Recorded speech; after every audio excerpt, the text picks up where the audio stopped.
30 నిమిషాలకే start చేసాం. అడగండి తమ్ముడిని, 6:30కి స్టార్ట్ చేసాం. అసలు లైట్ ఆఫ్ అవ్వాలా, చీకటి అవ్వాలా, అయినా కానీ స్టార్ట్ చేసేసాం. 6:30 అంటే 6:30కి స్టార్ట్ చేసాం. మీరు సమయానికి వస్తే 8 గంటలకే దైవజనులకు వాక్యాన్ని ఇచ్చేస్తాను. దైవజనులు నా పిలుపుని మన్నించి సమయానుకూలంగా వచ్చేస్తున్నారు. 7:30కి ఇక్కడికి వచ్చేసారు అయ్యగారు. దేవునికి స్తోత్రం చెప్పండి గట్టిగా. వచ్చే నెల కూడా మరి జాషువా జాతయ్య గారు వస్తున్నారు మన మధ్యకి దేవునికి వర్తమానం అందించడానికి.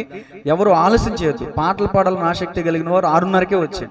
మీరు 6 గంటలకు వస్తే 6ంటికి స్టార్ట్ చేస్తాను. దేవునికి స్తోత్రం. ఈరోజు మీరు ఆలస్యంగా వచ్చారు కాబట్టి 9:30కి ముగింపు అని చెప్పాను అన్నయ్య గారికి, కానీ 10 గంటలకు ముగింపు. మరి వాక్యం తగ్గించకూడదు కదా, 8:30కి టైం ఇస్తున్నాను. మరి 10 గంటల వరకు విరివిగా దేవుని యొక్క వాక్యాన్ని దైవజనులు అందిస్తారు.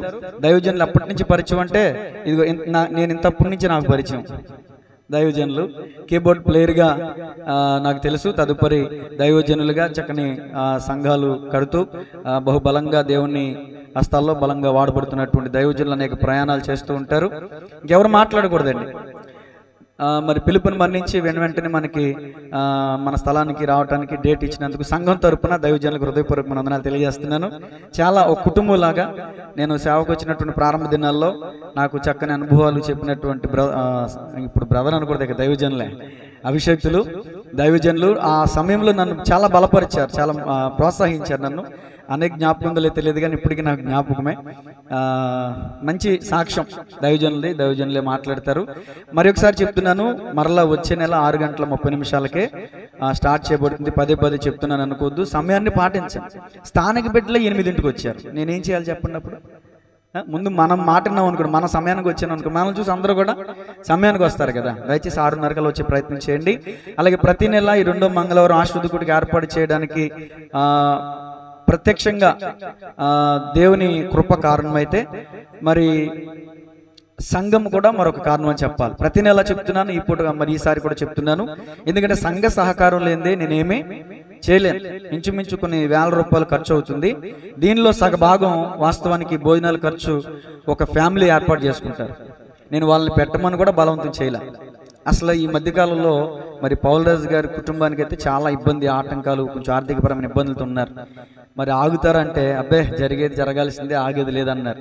ఆయన దగ్గర బండి కూడా లేదు, నెత్తి మీద మూట పెట్టుకుని మోసుకుంటూ వచ్చేసాడు ఆయన సరుకులు. ఒకళ్ళు కూడా చప్పట్లు కొట్ల, ఏ రకం అయితే మీ గురించి చెప్తే బలం ఉంటుందే. దేవునికి స్తోత్రం.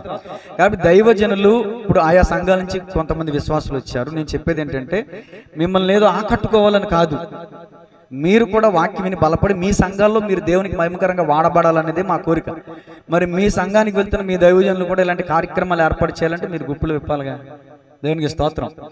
నేను గుండెల మీద చేసుకుని చెప్తున్నాను, బలిపేట మీద ఉండి చెప్తున్నాను. నాకున్నటువంటి సంఘము చాలా చిన్న సంఘం. 20 మంది కుటుంబాలు, 40 మంది సంఘం, 40 మంది సంఘ సభ్యులు మాత్రమే. ప్రతి ఒక్కరు కూడా ఒకరు ఇద్దరు వారి సమస్యలను బట్టి కాక మిగిలిన వారు తమ కష్టార్జితులు నమ్మకంగా 10వ భాగం చెల్లిస్తారు. 10వ భాగం చెల్లించడమే కాదు, ఇలాంటి కూడికలకి సపరేట్గా వాళ్ళు ఏర్పాటు చేస్తారు. అందుకనే దైవజనుడిగా నేను ఎక్కడ ఎవరి దగ్గర చేజాపను. దేవునికి స్తోత్రం కలుగునుగా. ఇది మన సంఘంలోనే కాదు, బయటికి ఎక్కడికి వెళ్ళినా మొట్టమొదటిగా నేను చెప్పే సాక్ష్యం అది. దేవునికి స్తోత్రం. మొదటగా నేను ఇస్తున్నాను, ఇవ్వటం నేర్పిస్తున్నాను సంఘానికి. నేను ఇవ్వగలిగితేనే కదా ఇవ్వడం నేర్పించేది. మామూలుగా చెప్పను, మొహమాటం లేకుండానే చెప్తాను నేను. దేవునికి స్తోత్రం కలుగునుగా. అయితే ఒక 2 నిమిషాల టైం ఉంది. ఒక మాట గమనించాలి. ఇప్పుడు వేరే చోట నుంచి వచ్చే విశ్వాసులకి ఇంతకుముందు చెప్పాను కదా, ఆకట్టుకోవడానికి కాదు, మిమ్మల్ని బలపరచాలని. మన స్థానిక సంఘ బిడ్డలు కూడా ఒక విషయం తెలుసుకోవాలి. చాలా మందికి ఉన్నటువంటి ఆలోచన ఏంటంటే దైవజనులు చెప్పలేని విషయాలు ఇలా వేరే బయట నుంచి దైవజనులు తీసుకొచ్చి వాళ్ళతో చెప్పిస్తారు అనే ఒక నానుడు ఉంది. ముఖముఖగానే అడుగుతున్నాను అన్న, మా సంఘ పరిస్థితులు మీకు ఏమైనా చెప్పానా? ఏం చెప్పలేదుగా. దేవునికి స్తోత్రం కలిగిందిగా. అసలు అలా చెప్పాల్సిన కర్మ నాకు లేదండి. ముఖం మీద నేనే చెప్తానా? బల్లగుద్దినట్టు మందిరం లేదన్న అవకతవకలు కనిపించినాయి అనుకో, ఎడపెడ నేనే వాయించేస్తాను. వేరే దైవజనులకి చెప్పి మా సంఘంలో ఇలాంటి లోటుపాట్లోనే మీరు వాటి గురించి చెప్పండి, వీటి గురించి చెప్పండి అన్నాను నేను. దేవునికి స్తోత్రం. అప్పుడు దైవజనుడు కాదు వాడబడేది, సొంత అభిప్రాయాలు వస్తాయి బయటికి.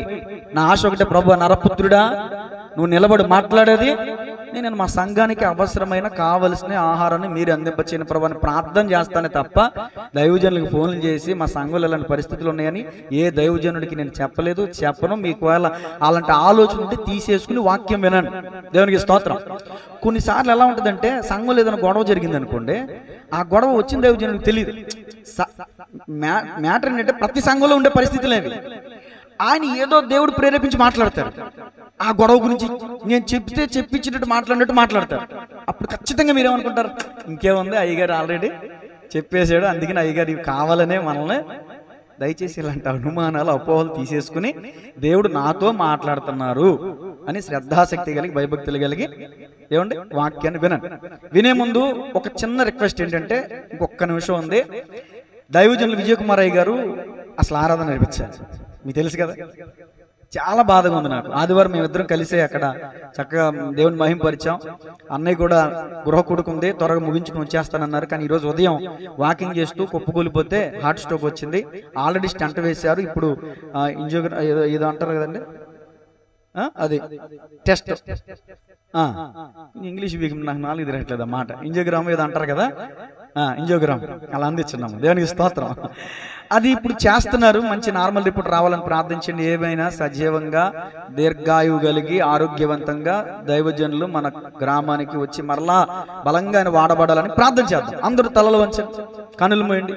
నాకు ఒకటి నమ్మకం, సంఘం ప్రార్థన చేస్తే దేవుడు కార్యం చేస్తాడు. ఎందుకంటే సంఘం అత్యాసక్తితో ప్రార్థించినప్పుడు పేతురు చెరసాల నుంచి విడిపించబడ్డారు. అది బలంగా నమ్ముతాను నేను. ఇశ్రాయేలీయులు ఎరికో కోట చుట్టూ తిరిగినప్పుడు కోట గోడలు కూలిపోయినాయి. అందుకని అన్న సమానులు నిజంగా ఆయన చూసి మేము ఎంతో ఇన్స్పైర్ అవుతూ ఉంటాం.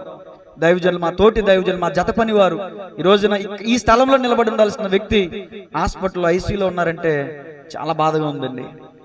వారి కుటుంబం, సంఘం ఎంత కన్నీరు మున్నీరు అవుతున్నారో, చాలా భయపడుతున్నారు, ఏడుస్తున్నారు. ఆల్రెడీ 4 years బ్యాక్ ఆయనకి స్ట్రోక్ వచ్చింది, అందరికీ తెలుసు. ప్రాణాపాయాల నుంచి దేవుడు తప్పించాడు. అందరూ మిమ్మల్ని డబ్బులు అడగట్లేదమ్మా, ప్రార్థించేయమని అడుగుతున్నాను. అందరూ కలిసి ఆయన గుండెను దేవుడు బలపరచాలి. గుండె చెదరిన వారిని ఆయన బాగుపరిచే దేవుడు కదా. దైవజనులు విజయకుమార్ అన్నగారిని దేవుడు స్వస్థపరచాలి. ఇప్పుడే ఆయన ముట్టాలి దేవుడు. మీ నోరారా యథార్థంగా ఒక చిన్న ప్రార్థన చేయండి అమ్మా. దైవజనుల కొరకు ప్రార్థన చేద్దాం. యేసయ్యా, అయ్యా నీకే వందనాలు తండ్రి. అయ్యా ఈ సమయంలో మా మధ్యలో ఉండి నిన్ను ఆరాధించవలసిన వ్యక్తి ప్రభువా, అయ్యా ఐసీయూలో ఉన్నారయ్యా తండ్రి, అస్వస్థతకు గురయ్యారు తండ్రి. అయ్యా నీ సేవకుడిని అలా విడిచిపెట్టొద్దు ప్రభువా. అయ్యా పూర్వం నీ సేవకుని ఎంతగానో బలపరిచి మా మధ్యలో నిలబెట్టుకున్నావయ్యా. అయ్యా దైవజనులు మీరు జ్ఞాపకం చేసుకోండి తండ్రి. అయ్యా నీ రక్తాభిషేకంతో నీ బిడ్డను అభిషేకించండి. శిరస్సు మొదలుకుని సిరిపాదముల వరకు నీ రక్తాన్ని ప్రోక్షిస్తున్నాం ప్రభువా. యేసయ్య నీ గాయమందు నష్టంతో నీ బిడ్డను ముట్టండి ఇప్పుడే. ఏసునామంలో అడుగుతున్నాం ప్రభువా. సహాయం చేయండి తండ్రి. గుండెను ముట్టండి అయ్యా తండ్రి, ఆ వాల్స్ను ముట్టండి అయ్యా. ఆ గుండెలో ఉన్న ప్రతి అవయవాన్ని తాకండి ప్రభువా. అయ్యా బ్లడ్ సర్క్యులేషన్ చక్కగా ఉండడానికి సహాయం చేయండి ప్రభువా. ఏ విధమైన సమస్య ఉండనియద్దు ప్రభువా. అయ్యా గుండె చెదరిన వారిని బాగు చేసే దేవుడు తండ్రి. మరణకరమైన పరిస్థితుల్లో వారిని విడిపించే దేవుడు ప్రభువా. చనిపోయిన లాజరును బ్రతికించిన దేవుడు ప్రభువా. అయ్యా నీకు అసాధ్యమైనది ఏదీ లేదు ప్రభువా. అయ్యా నీకు సమస్తము సాధ్యమే. సంఘం అందరూ కలిసి ప్రార్థన చేస్తున్నాం తండ్రి. అయ్యా ఎంతో మంది సంఘ బిడ్డలు కన్నీరు విడిచి ప్రార్థన చేస్తున్నారయ్యా. దైవజను నీ సేవకుని జ్ఞాపకం చేసుకోండి ప్రభువా. అయ్యా ఇప్పుడే నీ గాయముతో ముట్టి బలపరిచి స్వస్థపరచండి అయ్యా. అయ్యా విజయకుమారయ్య గారిని జ్ఞాపకం చేసుకోండి అయ్యా తండ్రి. పరిపూర్ణమైన ఆరోగ్యాన్ని దయచండి ప్రభు. బలపరచు దేవుడు, స్వస్థపరచు దేవుడు, ఆరోగ్యం ఇచ్చే దేవుడు, ఆరోగ్య ప్రదాతవు, పరమ వైద్యుడు నాన్నా తండ్రి. స్వస్థపరచండి అయ్యా. అలాగే తండ్రి మా ఆత్మీయ కుమారుడు, మా ఆత్మీయ సహోదరుడు అయ్యా నాని గారిని జ్ఞాపకం చేసుకునే ప్రభు. అయ్యా కరెంట్ షాక్ తగిలి ఐసీయూలోనే ఉన్నారు ఇప్పటి వరకు ప్రభు. అయ్యా సర్జరీ చేయని అవసరం లేకుండా నీ కుమారుడు సంపూర్ణమైన ఆరోగ్యం కలిగి అయ్యా మునుపటి కంటే మంచి స్వరూపాన్ని, అయ్యా సుందరమైన ముఖాన్ని నీ కుమారునికి దయచేయి. ముఖం మీద ఏ విధమైన మచ్చ, డాకు, కలంకం ఉండనియద్దు ప్రభు. నిన్ను ఆరాధించే బిడ్డ ప్రభు. నీ సన్నిధిలో నేను ఎంతగా ఆరాధించేవాడు కదా ప్రభు. ఏదో దైవజనుని ప్రోత్సహించే వ్యక్తి కదా ప్రభు. ఏదో నా ప్రతి కష్టంలో నీ కుమారుడు ఉన్నాడు ప్రభు. అయ్యా ఈ సమయంలో నీ కుమారుడు కూడా ఇది హాస్పిటల్ బెడ్ మీద ఉన్నాడు తండ్రి. బాధలో ఉన్నాడు అయ్యా, వేదనలో ఉన్నాడు తండ్రి. అయ్యా అదిగో సంఘం అందరూ కన్నీరు విడిచి ప్రార్థన చేస్తున్నాం. అయ్యా నాని గారిని, లైన్మెన్ గారిని జ్ఞాపకం చేసుకోండి తండ్రి. అయ్యా జ్ఞాపకం చేసుకోండి. పరిపూర్ణమైన ఆరోగ్యాన్ని కుమారుని కూడా దయచేయి. కృపాక్షేమములు కలిగి దీర్ఘాయువు కలిగి తన ఇంటికి తిరిగి రావడానికి సహాయం చేయండి. అలాగే ఈ సమయంలో అయా నీ వాక్యాన్ని అయా ప్రకటించడానికి, వాక్యాన్ని ఎత్తనాన్ని ఎత్తడానికి సిద్ధపడి ఉన్నటువంటి దైవజనుల అభిషేక్తులు రవి గారిని మీ హస్తాలకు అప్పగిస్తున్నాను ప్రభువా. అయ్యా నీవే మాట్లాడుతండి. అయ్యా నీవు మాట్లాడితేనే మాకు స్వస్థత, నీవు మాట్లాడితేనే మాకు మేలయ్యా. అయ్యా ఆయన మరుగుపరచండి, మీరే బయలుపడండి అయ్యా. నీ ఆత్మ అభిషేకంతో నిలబెట్టుకుని మాకును మా అందరికీ నీ కావలసిన ఆత్మీయ ఆహారం అందింపచేయమని. ఎవరికి నిద్రాత్మ రానియద్దు ప్రభు, ఎవరు సెల్ ఫోన్ మోగనేద్దు ప్రభు, ఎవరు అటు ఇటు తిరిగి దుష్ట సంతానంగా ఉండనియద్దయ్యా. శ్రద్ధాశక్తి కలిగి, భయభక్తులు కలిగి ముగింపు వరకు కూడా అలాగే కూర్చుని శ్రద్ధా భయభక్తులు కలిగి వినే కృప, ధన్యత, భాగ్యం ప్రతి ఒక్కరికి దయచేయమని యేసయ్య నామములో స్తుతించి ప్రార్థించాడు వేడుకొంచున్నాము తండ్రి, ఆమేన్. మరి సమయాన్ని వృధాపరచును. మరి అభిషేక్తులు దైవజనులకి సమయాన్ని అప్పగిస్తున్నాను. గట్టిగా చప్పట్లు కొడుతూ దేవుని నామమున మహిమపరుద్దాం.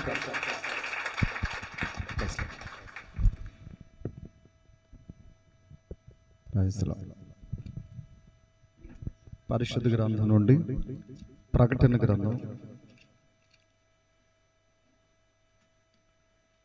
2వ అధ్యాయము 26వ వచనాన్ని చదువుకుందాం.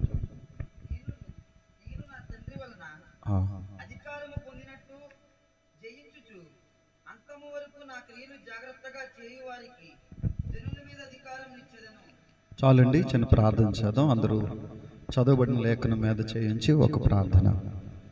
ప్రేమ కలిగినటువంటి మా ప్రభువా, గొప్ప దేవా, నీ ఉన్నతమైన నామాన్ని బట్టి నీకే కోట్లాది స్తుతులు స్తోత్రాలు చెల్లిస్తున్నాం. మరి ఈ స్థలంలో మరి సహోదరులు తమ్ముడు సురేష్ని ఏర్పాటు చేసుకుని జరిగిస్తున్న ఈ ఉన్నతమైన సేవ పరిచయను బట్టి నీకు వందనాలనైనా. ప్రతి నెల ఈ రీతిగా సంఘ క్షేమాభివృద్ధి కొరకు మీ కుమారుడు ఏర్పాటు చేస్తున్న ఈ సభను బట్టి, ప్రత్యేక సభను బట్టి నీకు వందనాలు. ఈరోజు ఈ రీతిగా ఈ సభలో నేను పాలు పొందడానికి, మీ మాటలు అందించడానికి మీరు ఇచ్చిన ఈ గొప్ప భాగ్యాన్ని బట్టి స్తోత్రంనైనా. అర్హత ఉందని ఇక్కడ నిలబడలేదు కానీ కేవలం నీ కృప ఉన్నది. మరుగుపరచండి, మా అందరితో మాట్లాడండి దేవ. మనుషుడు రొట్టె వల్ల మాత్రం కాదు కానీ దేవుని నోటి నుంచి వచ్చే ప్రతి మాట వల్ల జీవిస్తారని నీ లేఖను సెలవిచ్చినట్లుగా నిరాశలో ఉన్న వారికి నిరీక్షణ కలిగించి నీ మాటలు అందించండి దేవా. కుటుంబాలు కట్టండి, సంఘాభివృద్ధిని కలిగించండి. మీ దాసుడు ఏ ఉద్దేశంతో ఈ సభను ఏర్పాటు చేశాడో ఆ ఉద్దేశాలను నెరవేర్చబడ్డాన్ని కృపదయ చేయమని నిలబడినన్ను మీ హస్తాలకు అప్పగిస్తూ ప్రతి అడ్డును ఆటంకాన్ని దూరపరచమని యేసు నామమున అడుగుచున్నాము తండ్రి, ఆమేన్. దేవుని నామానికి స్తోత్రం.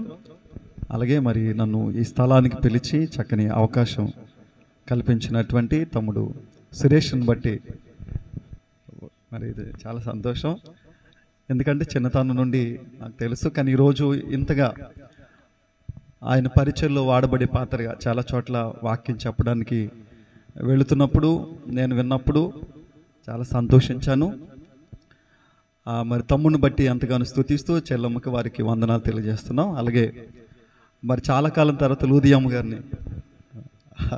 అమ్మగారిని చూడడానికి వారికి వందనాలు తెలియజేస్తున్నాం. అలాగే చెల్లి సుజాత చెల్లికి, అలాగే నా వెనుకనున్న దైవ శాఖలు అన్న దైవ శాఖలు అందరికీ ప్రత్యేకమైన వందనాలు తెలియజేస్తున్నాం. చేరండి, మీ అందరికీ వందనాలు అమ్మ. ఒక్కరు చెప్పలేదే, కొంచెం నవ్వుతో చెప్పండి. అందరూ చాలా సీరియస్గా ఉన్నారు. ఈ లోకంలో ఒక సంతోషకరమైన ప్రదేశం ఏదైనా ఉందంటే అది దేవుని సన్నిధి. అందుకనే భక్తుడు చాలాసార్లు ఏమంటాడంటే, ప్రభువా నీ సన్నిధిలో సంపూర్ణమైన సంతోషం కలదు అని అంట.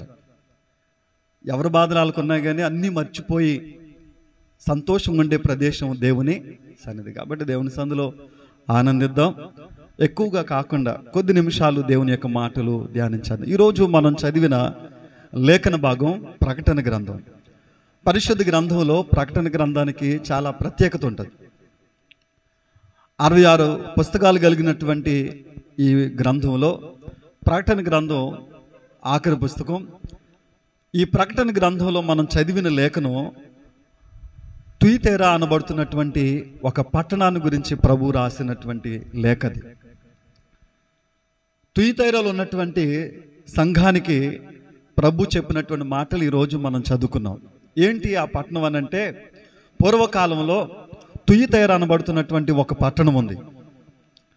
అది చాలా లోయలో కట్టబడినటువంటి పట్టణం. అది ఎటువంటి భద్రత లేనటువంటి పట్టణం. అది ఆ పట్టణానికి ఉన్నటువంటి విశిష్టత ఏంటంటే ఎక్కువగా అక్కడ వ్యాపార రంగానికి అనుకూలమైనటువంటి వాతావరణం ఉండేది.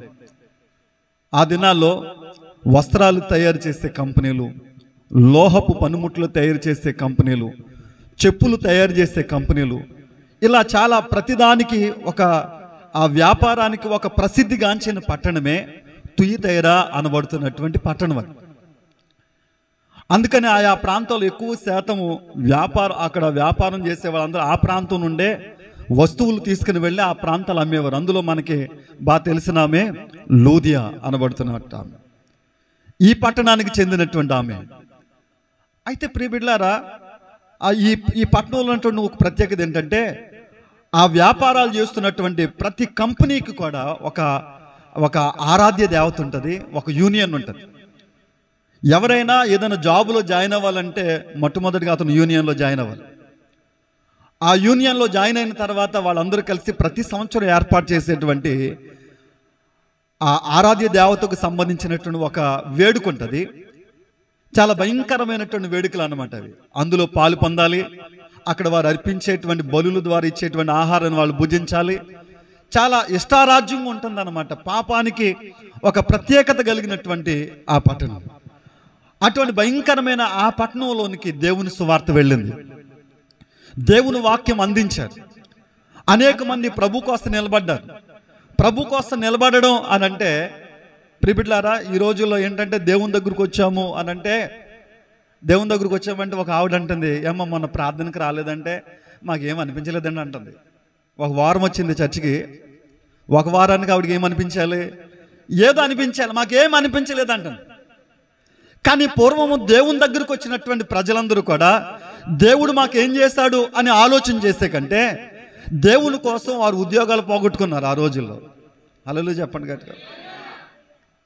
దేవుని కోసం ఆ రోజుల్లో ప్రియబిడ్డలారా, ఎందుకనంటే వాళ్ళకి ఆ ఉద్యోగం చేయాలనంటే, ఆ కంపెనీలో వారు ఉండాలంటే ఖచ్చితంగా వాళ్ళు ఆ ఏర్పాటు చేసినటువంటి ఆ వేడుకలో వాళ్ళు పాలు పొందాలి. వారి పెట్టేటువంటి భోజనాలు తినాలి. అందులో అవి చేయలేక చాలామంది మనస్సాక్షిని చంపుకుని బ్రతకలేక దేవుని కోసం ఉద్యోగాలు మానేసి ఆకలి దప్పుల చేత బాధపడుతూ పిల్లరా అలా నిలబడినటువంటి కుటుంబాలు ఉన్నాయి అక్కడ. కానీ కొంతమంది ఉంటారు, కొంతమంది అక్కడ యెజబెల్ అనేటువంటి ఒక స్త్రీ బయలుదేరిందండి. ఏమందంటే, ఏం పర్వాలేదు, నలుగురితో అదే ఇదిదే, చాలాసార్లు మనోళ్ళు ఇదే అదే ఇదిదే అని అంటారు. అటువంటి యెజబెల్ అనబడుతున్నటువంటి ఆ ఒక స్త్రీ అక్కడ లేవనెత్తి అన్నీ పర్వాలేదు అని అంటామంటే, దేవుడు ప్రియులారా అక్కడ ఆ సంఘానికి దేవుడు తనను తాను ఎలా ప్రత్యక్షపరుచుకున్నాడంటే, మన ప్రారంభంలో చదువుతున్న అగ్ని జ్వాలల వంటి కన్నులు కలిగినవాడు. అగ్ని జ్వాలల వంటి కన్నులు కలిగిన వాడు అంటే అగ్నికి ఏ మూలన్నా సరే తగలడిపోతుంది చూసారా. అలాగే దేవుని కను దృష్టికి కనబడని సృష్టం అంటూ ఏది లేదు. దేవుడు నన్ను చూడట్లేదని, నన్ను ఎవరు పట్టించుకోవట్లేదు అనేటువంటి ఆ భావంలో ఉంటారు. నేను ఏది చేసినా ఓకే అనుకునే వాళ్ళు ఉంటారు. కానీ దేవుడు చెప్పే మాట ఏంటంటే, అగ్ని జ్వాలల వంటి కన్నులు కలిగిన వాడు. ప్రతి ఆ మనిషిని ఆ కన్నులు చూస్తాయి. చీకటిలో ఉన్నవారు ఎక్కడున్నా, అంధకారంలో ఉన్నా సరే, భక్తుడైనటువంటి ఆ భక్తుడు అంటాడు కదా, నేను సముద్రంలోకి ఎక్కినా నువ్వు అక్కడ ఉంటావు, పాతాళంలోకి వెళ్ళిపోయినా అక్కడ ఉంటావు అంటే, ఎక్కడున్నా సరే ఆయన కనుదృష్టి మనుషుల మీద ఉంటుంది.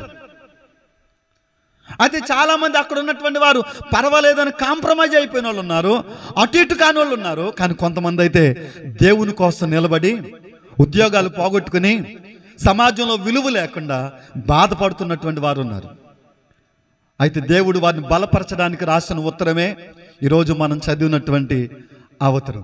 వాళ్ళని ఎలా బలపరచాలనుకున్నాడంటే, అక్కడ అంటాడు 26 వచనం ఏమన్నాడంటే, నేను నా తండ్రి వలన అధికారము పొందినట్లు జయించుచు అంతము వరకు నా క్రియలు జాగ్రత్తగా చేయువానికి జనుల మీద నేను అధికారం ఇస్తాను అని అన్నాడు. యేసుక్రీస్తు ప్రభు చెప్పిన మాట ఏంటి? నాకు అధికారం ఉంది, నాకు అధికారం ఉంది అన్నాడు. మనకు తెలుసు ఆయన శరీరధారిగా ఉన్న రోజుల్లో ఆయన అధికారాలు మనం చూస్తాం. సముద్రాన్ని గద్దించగానే అదేమైపోయింది? నిమ్మళమైపోయింది. చచ్చిపోయినటువంటి లాజరు నువ్వు లే అని అనగానే అతడు ప్రేత వస్త్రాలతో బయటకు వచ్చేస్తాడు. రోగం మీద ఆయనకు అధికారం ఉంది. చచ్చిన వారి మీద ఆయనకు అధికారం ఉంది. ఇలాగా అన్ని అధికారాలు కలిగినటువంటి ఆయన, అందుకని ఆయనకున్న పేరు సర్వాధికారి అయిన దేవుడు. హల్లెలూయా. మనుషులకు అసాధ్యమేమో కానీ దేవునికి సమస్తము సాధ్యమే. అటువంటి అద్భుతమైనటువంటి అధికారం కలిగినటువంటి దేవుడు ఏమన్నాడంటే, నేను మీకు అధికారం ఇస్తాను అని అన్నాడు. హల్లెలూయా. నేను మీకు ఏమిస్తాను? అధికారం ఇస్తాను. అధికారం ఇస్తానంటే మరి మీరు ఏదేదో అనుకోకండి, ఎమ్మెల్యేలు ఇదే అలా అనుకోకండి. దేవుని స్తోత్రం. ఎమ్మెల్యే అయిపోతాను, సీఎం అయిపోతాను అనుకోకండి. దేవుడు అధికారం అని అంటే, అధికారం ఉన్న మనిషికి ఎంత విలువ ఉంటుంది చెప్పండి? హల్లెలూయా. అధికారం ఉన్న వాళ్ళకి ఏముంటుంది? చాలా విలువ ఉంటుంది. అధికారం లేకపోతే కనుక వాళ్ళని కుక్క కంటే హీనంగా చూస్తారు. అధికారం అంటే దేవుడు ఏమివ్వాలనుకున్నాడంటే, విలువ ఇవ్వాలనుకున్నాడంటే మనిషికి. హల్లెలూయా. ఈ రోజుల్లో మనుషులు బాధపడే ఏంటనుకున్నారు? అయ్యమ్మ ఇంట్లో నాకేమి లేదు, విలువ లేదండి. నా భార్య దగ్గర నాకు విలువ లేదు, నా భర్త దగ్గర నాకు విలువ లేదు, నా బిడ్డల దగ్గర నాకు విలువ లేదు, సమాజంలో విలువ లేదు. ఎక్కడ చూసినా సరే విలువ లేనటువంటి జీవితాలు నేను అనుభవిస్తా ఉన్నానని కుమిలిపోతున్నటువంటి వారు ఉన్నారు. దేవుడు అంటాడు, ఎక్కడైతే విలువ లేదో అక్కడ నేను విలువిస్తాను. హల్లెలూయా. ఏ ప్రదేశంలో అయితే నువ్వు నీచంగా చూడబడుతున్నావో అదే ప్రదేశంలో నేను నిన్ను నిలబెడతాను అన్నాడు. హల్లెలూయా. అలా నిలబెట్టాలనంటే ప్రభు చెప్పిన మాట, నేను జయించిన ప్రకారంగా నువ్వు కూడా ఏం చేయాలి? నువ్వు జయించాలన్నాడు. దేవుని స్తోత్రం. దేవుడు ఏం చేశాడండి? యేసుక్రీస్తు ప్రభు శరీరధారి ఉన్నప్పుడు ఆయన జయించువాడు. లోకంలో ఉన్నవన్నీ వాటన్నిటినీ జయించడం. మనకు తెలుసు, లోకంలో ఉన్నదంతా శరీరాశ, నేత్రాశ, జీవపుడంబం. ఒక మనుషుడు భూలోకంలో వీటిని జయించి బ్రతకడం చాలా కష్టం కదా. కానీ యేసుక్రీస్తు ప్రభు ఏమన్నాడు? ఆయన శరీరధారిగా ఉన్న రోజుల్లో అన్నిటిని జయించాడు. అన్నిటిని జయించాడు.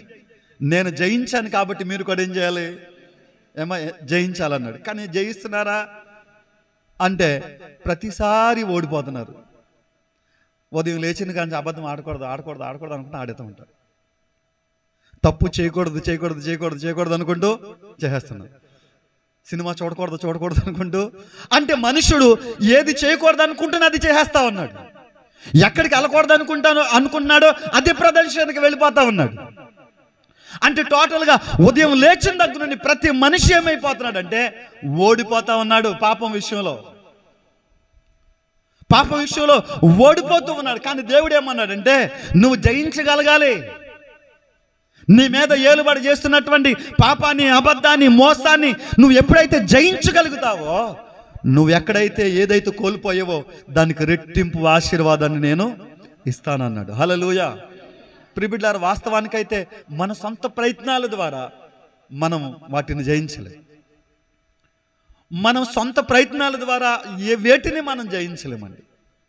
కానీ జయించేటువంటి ఒక మంచి మార్గం ఉంది బైబిల్లో. యోహాను రాసినటువంటి పత్రిక, మొదటి పత్రిక 5వ అధ్యాయము 5వ వచనం చదువుదాం. ఇక్కడ అంటారు, యేసు దేవుని కుమారుడని నమ్మువాడు తప్ప లోకమును జయించిన వాడు మరి ఎవడు అని అంటాడు. చాలండి. ఈ లోకంలో ఎవరైనా లోకాన్ని జయించిన వాళ్ళు ఎవరైనా ఉన్నారా అని అంటే ఎవరండి? యేసుక్రీస్తు ప్రభుని నమ్ముకున్న వాళ్ళు మాత్రమే. హల్లెలూయా.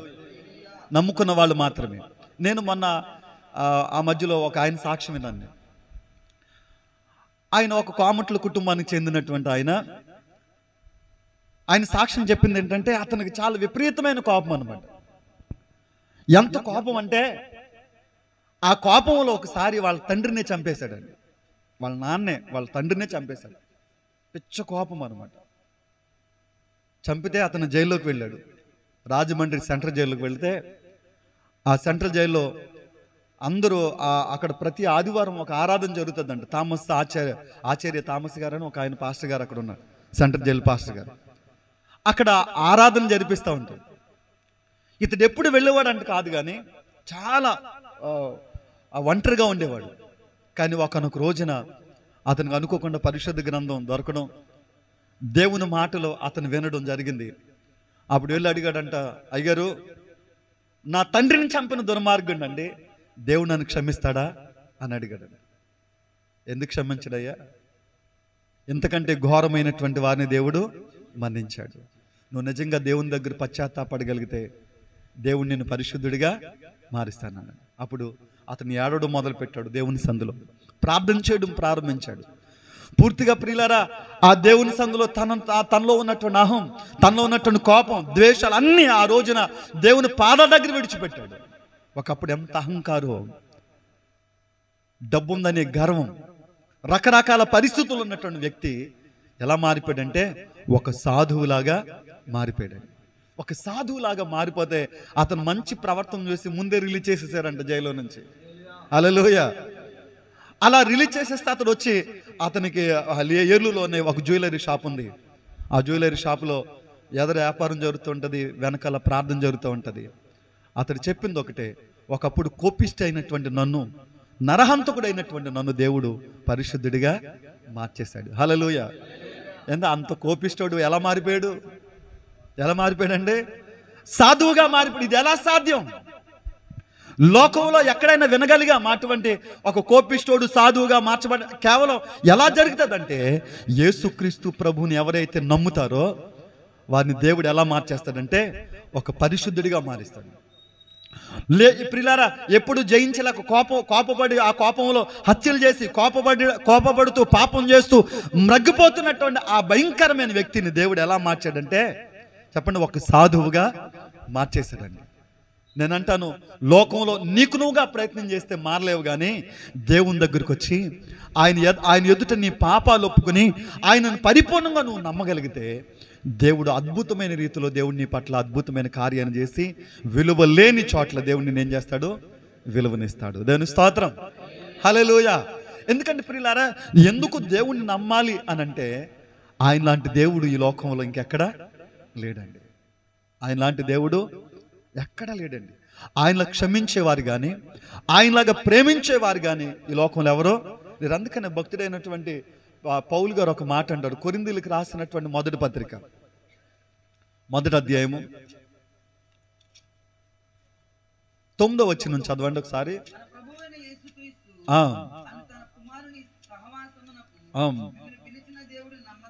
మిమ్మల్ని పిలిచినటువంటి దేవుడు నమ్మదగిన వాడు అంటాడు. అలాగే యెషయా గ్రంథంలో కూడా, యెషయా గ్రంథం 49వ అధ్యాయము 7వ వచనం చదివితే, ఇశ్రాయేలు విమోచకుడును పరిశుద్ధ దేవుడునగు యెహోవా మనుషుల చేత నిరాకరింపబడిన వాడును జనులకు అసహ్యుడును నిర్దయాత్మల సేవకునగు వానితో ఇలాగ సెలవిచ్చున్నాడు, యెహోవా నమ్మకమైన వాడు. హల్లెలూయా. ఇక్కడ ఏమంటాడంటే మిమ్మల్ని పిలిచినోడు నమ్మదగినోడు, ఆయన నమ్మకమైనోడు అన్నమాట. ఎందుకు అంత స్పష్టంగా ఆ మాట రాయబడిందంటే ఆయన తప్ప లోకంలో నమ్మదగిన వాళ్ళు ఎవరో లేరండి. ఎందుకంటే మనం చాలాసార్లు మనుషులను నమ్మి ఏమైపోయాం? మనుషులను నమ్మి మోసపోయాం. మనుషుల మీద ఆధారపడి మోసపోయాం. లోకంలో ప్రియబిడ్డలారా, ఒకే ఒక్క దేవుడు అండి, ఒక్కడే ఆయన నమ్మదగిన వాడు, ఆయన ఒక్కడే.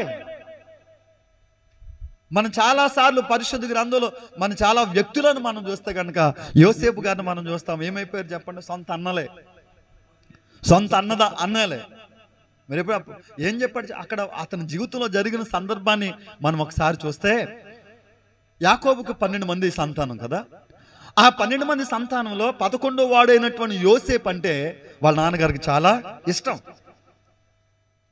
ఎప్పుడైతే ఇష్టపడ్డాడో ఆ ఇష్టము మామూలుగా వ్యక్తిగతంగా చూపించకుండా అందరూ ఎదుట విచిత్రమైన అంగీ కుట్టించడం, అందరికంటే మంచిగా ప్రేమించడం చేయగానే మిగిలిన వాళ్ళకి ఏమొచ్చేది?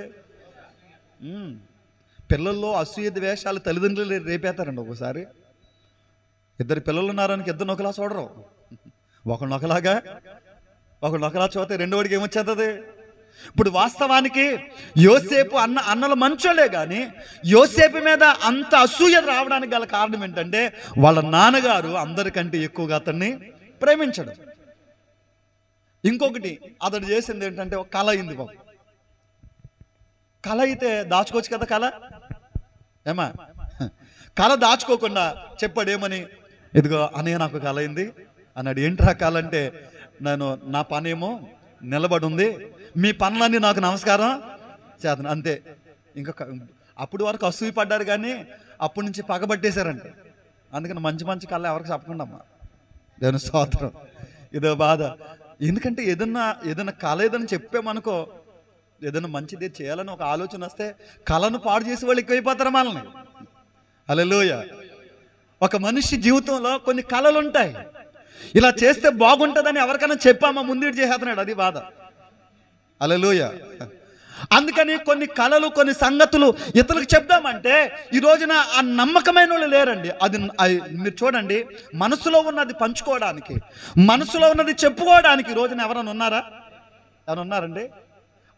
చాలామంది అన్ని పంచుకుంటారు కానీ మనసులో ఉన్న బాధను పంచుకోలేరు.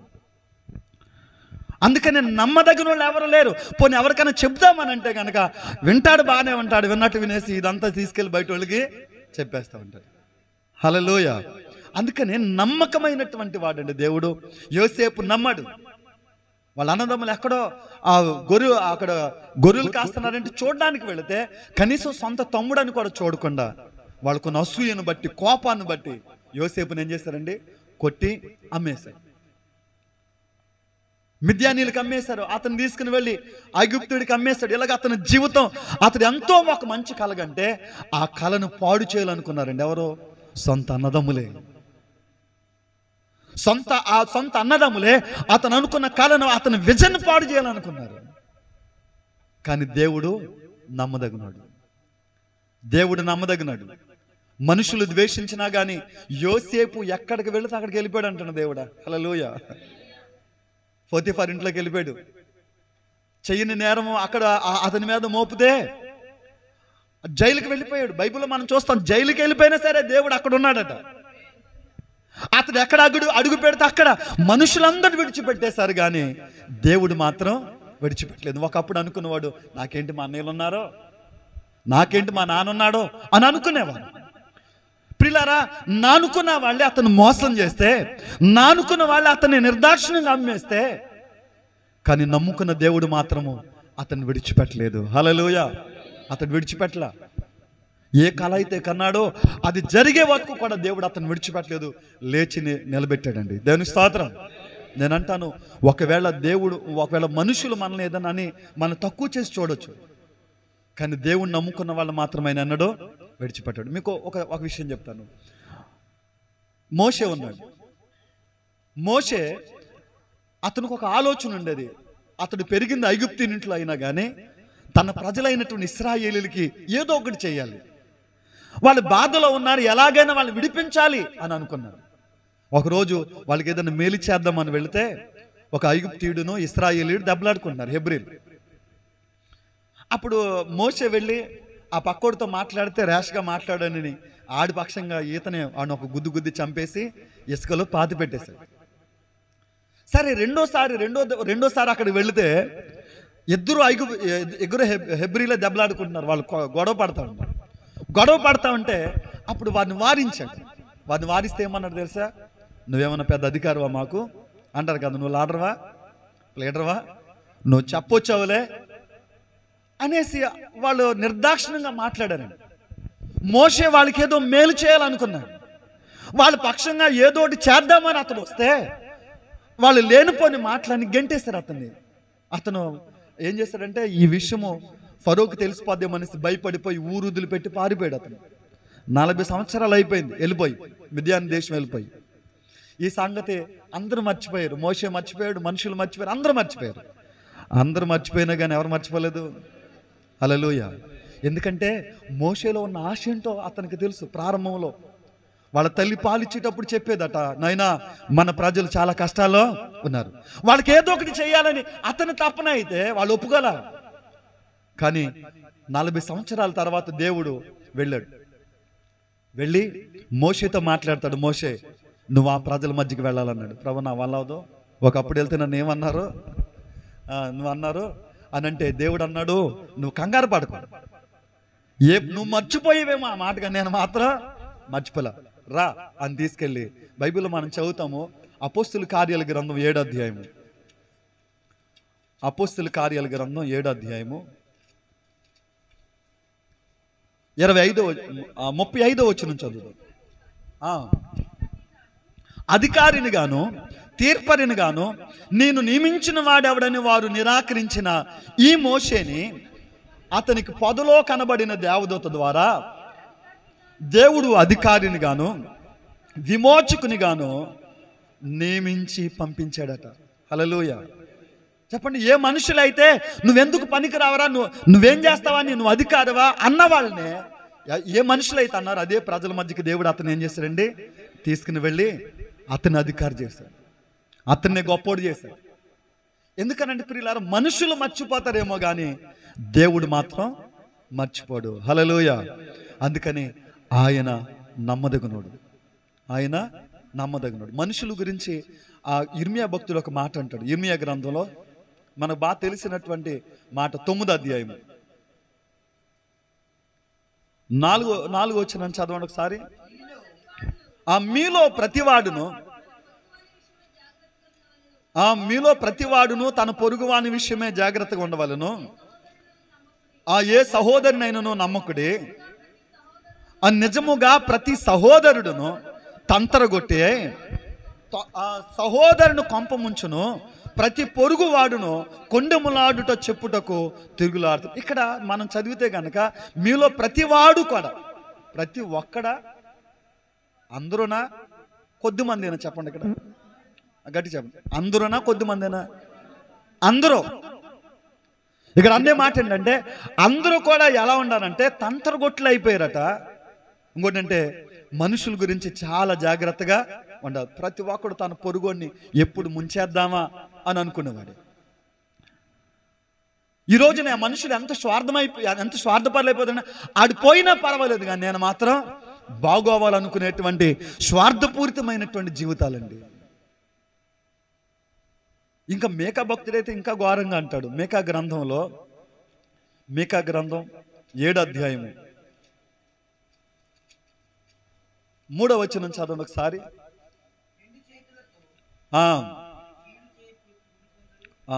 రెండో వచనం చదువు. భక్తుడి దేశములు లేకపోయాను, జనులలో యథార్థపరుడు ఒక్కడును లేడు, అందరూ ప్రాణహాని చేయుటకే పొంచిండు వారే, ప్రతి మనుషుడును కిరాతుడై తన సహోదరుని మీద. వాళ్ళు ఇక్కడ అంటే ప్రతి మనుషుడిలో కూడా ఒక కిరాతకుడు ఉన్నాడట. అందరూ ఎవరున్నారు? అప్పుడు వరకు మంచోడు అంటామండి, ఆడు ఎంత మంచోడు అంటాం, అంత ఆడికి పంపించేతాడు. అంటే ప్రతి మనిషిలో కూడా ఎవరున్నారంటే ఒక కిరాతకుడు ఉన్నాడు. ఉంటాడు. ఒక్కసారిగా వాళ్ళు ఉన్నటువంటి కిరాతకుడు బయటపడతాడు, నాశనం చేసేస్తాడు అంతే. అందుకనే ఏ మనుషుని నమ్మడానికే లేదండి.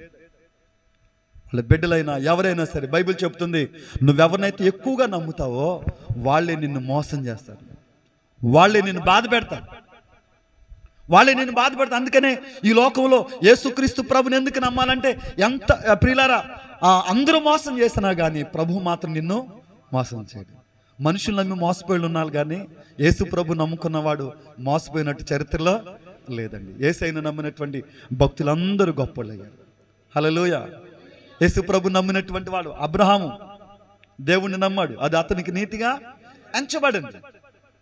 ఒకప్పుడు ఎందుకు పనికిరాని వాడు ఎక్కడో ఆ మెసొపొతేమియా దేశంలో అనేటువంటి ఊరిలో నిరాశ నిస్పృహలతో బ్రతుకుతున్నాడు అబ్రహాం గారు. 75 సంవత్సరాల వయసు వచ్చింది కానీ బిడ్డలు లేరు, సరైన పరిస్థితులు లేవు. అటువంటి సమయంలో అబ్రహామా, నేను చూపించి దేశం నువ్వు వస్తావా, నీకు సంతానం ఇస్తానంటే ఆ మాట నమ్మాడు. ఇంతవరకు నేను ఆరాధన చేస్తున్న దేవుళ్ళు ఏ దేవుడు నాతో మాట్లాడలేదే, ఈ దేవుడు మాట్లాడని ఆ మాటను నమ్మి దేవుడు చూపించిన అన్ని విడిచిపెట్టేసి అతడు వచ్చేసాడండి. అతడు వచ్చిన తర్వాత ఎవరైనా గిఫ్ట్గా ఏదో ఇస్తారు కానీ అబ్రహాం యొక్క భక్తిని మెచ్చి ఒక దేశాన్ని ఇచ్చేసాడు దేవుడు అంతే. హల్లెలూయా. ఒక మనిషి విశ్వాసాన్ని చూసి దేశాన్ని ఇచ్చిన చరిత్ర దేవునిదండి. హల్లెలూయా. ఆయన నమ్ముకున్న వారి కోసం దేవుడు లోకంలో ఎంత శ్రేష్టమైన దీవెనలు దాచుంచాడో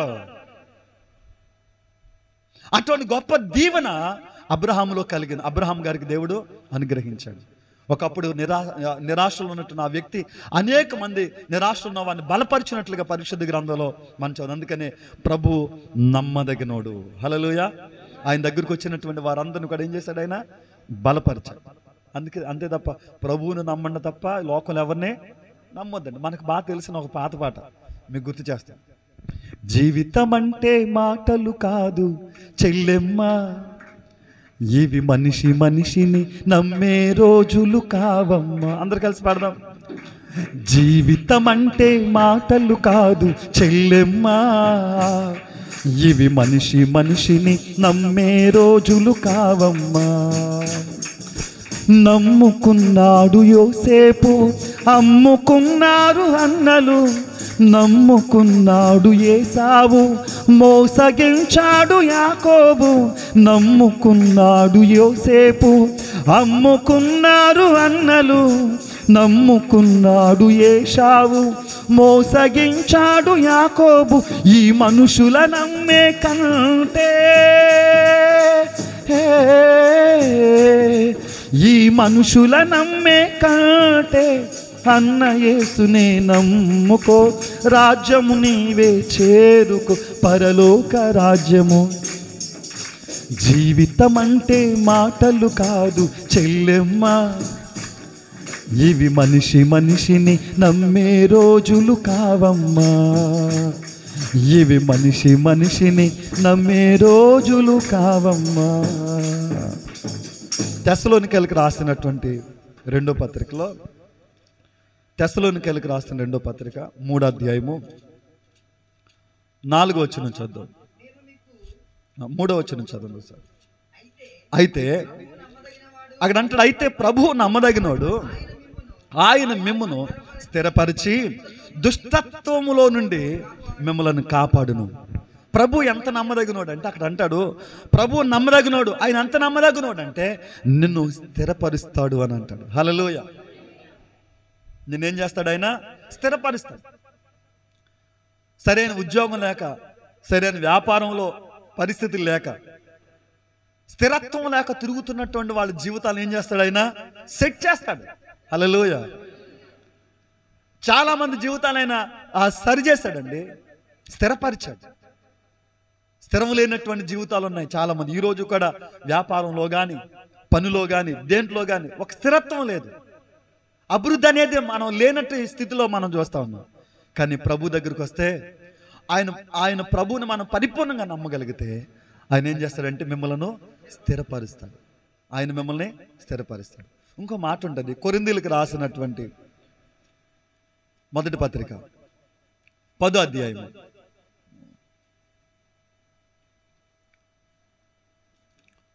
13వ వచనం చదువుదాం. ఇక్కడ అంటాడు, సాధారణముగా మనుషులకు కలిగే శోధన తప్ప మరి ఏది మీకు సంభవింపలేదు. దేవుడు నమ్మదగినోడు, ఎక్కువగా ఆయన మిమ్మల్ని శోధింపనీయడు. అంతేకాదు ఆయన శోధనతో కూడా తప్పించుకునే మార్గాన్ని ఆయన కలుగు చేస్తాడు. ఇక్కడ అపోస్తలుడైనటువంటి పౌలు గారు చెప్పేది ఏంటంటే, మనుషులకు కలిగే శోధన తప్ప మీకేమీ సంభవింపలేదు అని అంటాడు. చాలాసార్లు చాలామంది బాధల గురించి చెప్తారండి. చాలామంది ఏమంటారంటే, మిమ్మల్ని అందరినీ ఒక్కొక్కరిని నిలబడి మీ బాధలు చెప్పమ్మంటే ఏమంటారు? ఏమంటే నాలాంటి బాధ మీకు వస్తే ఎప్పుడో చచ్చిపోదండి అంటాడు. అవునా? ఎవరినన్నా నిలబెట్టి బాధలు చెప్పండి అమ్మ అంటే నా బాధ గొప్ప అంటే, నా బాధ గొప్ప అంటే నా బాధ అనుకుంటారు. కానీ ప్రభు అంటాడు, మీకు కలిగేటువంటి బాధలు శోధనలు సామాన్యమైన, సాధారణంగా మీకు కలిగే బాధలు ఏమన్నా ఏదో చిన్న చిన్న బలహీనతలు, ఏదో అప్పులు, ఏదో చిన్న చిన్నవి తప్ప అంతకు మించి ఏమున్నాయి? మనకి ఏమున్నాయండి? శోధన అనంటే బాధలు అనంటే అసలైన బాధలు పడేవాళ్ళు చాలామంది ఉన్నారు. కళ్ళు లేక బాధపడేవాళ్ళు, కాళ్ళు లేక బాధపడేవాళ్ళు, కుటుంబంలో ఆదరించే వాళ్ళు లేక బాధపడేవాళ్ళు.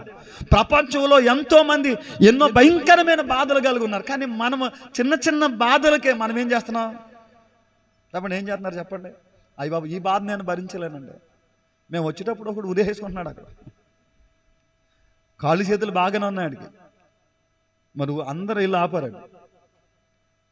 ఎందుకు వేసేసుకున్నాడంటే ఏమో అన్ని బాగున్నవాడే చచ్చిపోవాలనుకుంటున్నాడండి. నేను మొన్న భీమవరం వెళ్తా ఉంటే కళ్ళు లేని ఒక సహోదరుడు చిన్న బాక్స్ పెట్టి అక్కడ పాట పాడుతున్నాడు. బాక్స్ పెట్టి పాట పాడుతూ ఉంటే అది సినిమా పాట అయినా కానీ అతను అంటే అతను పాడే పాట ఏంటంటే ఒక సంగీతం తెలిసినవాడిగా అతను తెలిసి నేను ఆగి అందులో డిబ్బీలో అమౌంట్ వేసి వెళ్ళిపోతా ఉంటే అతను ఒక మాట అన్నాడు, ఏమండి ఇది మా కోసం కాదు కానీ మేము చేసేది మా వెనకాల ఉన్న వాళ్ళ కోసం చేస్తున్నాం అన్నారు. స్తోత్రం గారు. అంటే కళ్ళు లేనోడు ఎలా బ్రతుకుతాడురా అనుకుంటే ఆడి కోసం ఆలోచించలేదంట. ఎవరి కోసం?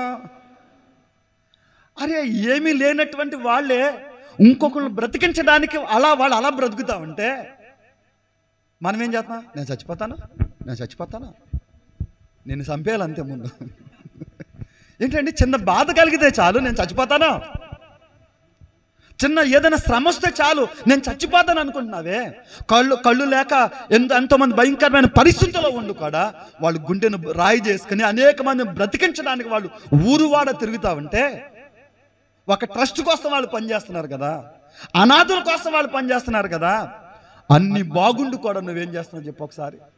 అన్ని బాగుండు కూడా నా బాధ గొప్ప అనుకుంటా బతుకుతున్నవే తప్ప నీకంటే బాధలు పడేవారు ప్రపంచంలో చాలామంది ఉన్నారండి. నీకంటే బాధలు పడేవాళ్ళు చాలామంది ఉన్నారు. ఒకవేళ నీకు భరించలేనటువంటి భయంకరమైన శోధన అయితే కనుక దేవుడు అన్నాడు, అక్కడ ఏమన్నాడంటే ఆయన నమ్మదగినోడు, శోధనతో పాటు తప్పించుకునే మార్గం కూడా ఉంటుంది. హల్లెలూయా చెప్పండి. శోధనతో పాటు ఏముంటుంది?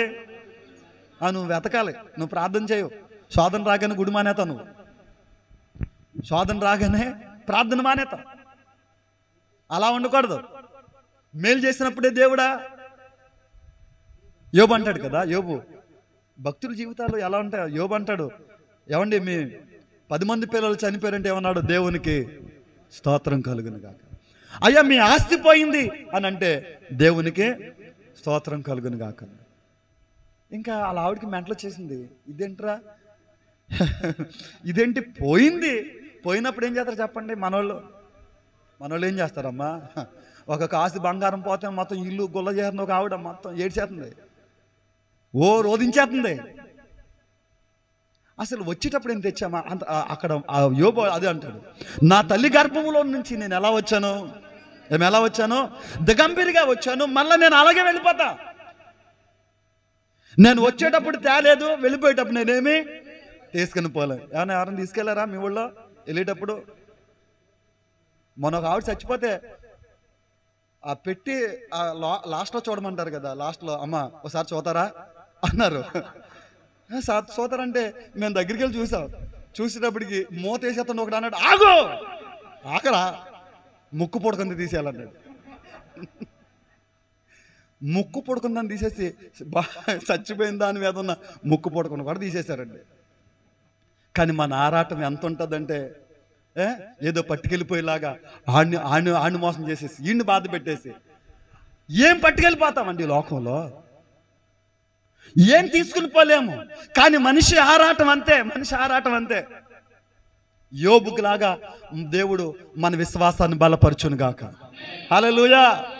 యోబు లాంటి విశ్వాస వీరులుగా మనందరం మార్చబడును గాక. ఏదైనా పోయిన స్తోత్రం అనరా, పోతే స్తోత్రం రాదు మనకి. ఎలా ఉంటుంది? వస్తేనే స్తోత్రం, కలిసి వస్తేనే స్తోత్రం, పోతే స్తోత్రం లేదా చెప్పండి? ఒకప్పుడు ఏమీ లేదండి మనకి. ఒకప్పుడు ఏమీ లేనప్పుడు దేవుడు ఒక్కొక్కటిగా ఇచ్చాడు, సంపాదించుకున్నావు. వచ్చినప్పుడు సంతోషపడతావు, వెళ్ళిపోయేటప్పుడు బాధపడతావు. నేనంటాను రెండిటిని ఒక వ్యక్తి ఒకేలా చూడగలగాలి. బాధని సంతోషాన్ని ఒకేలాగా చూడగలగాలి. భక్తుడు ప్రసంగి అంటాడు కదా, మనకు బాగా తెలిసినటువంటి మాట. ప్రసంగి గ్రంథం 7వ అధ్యాయము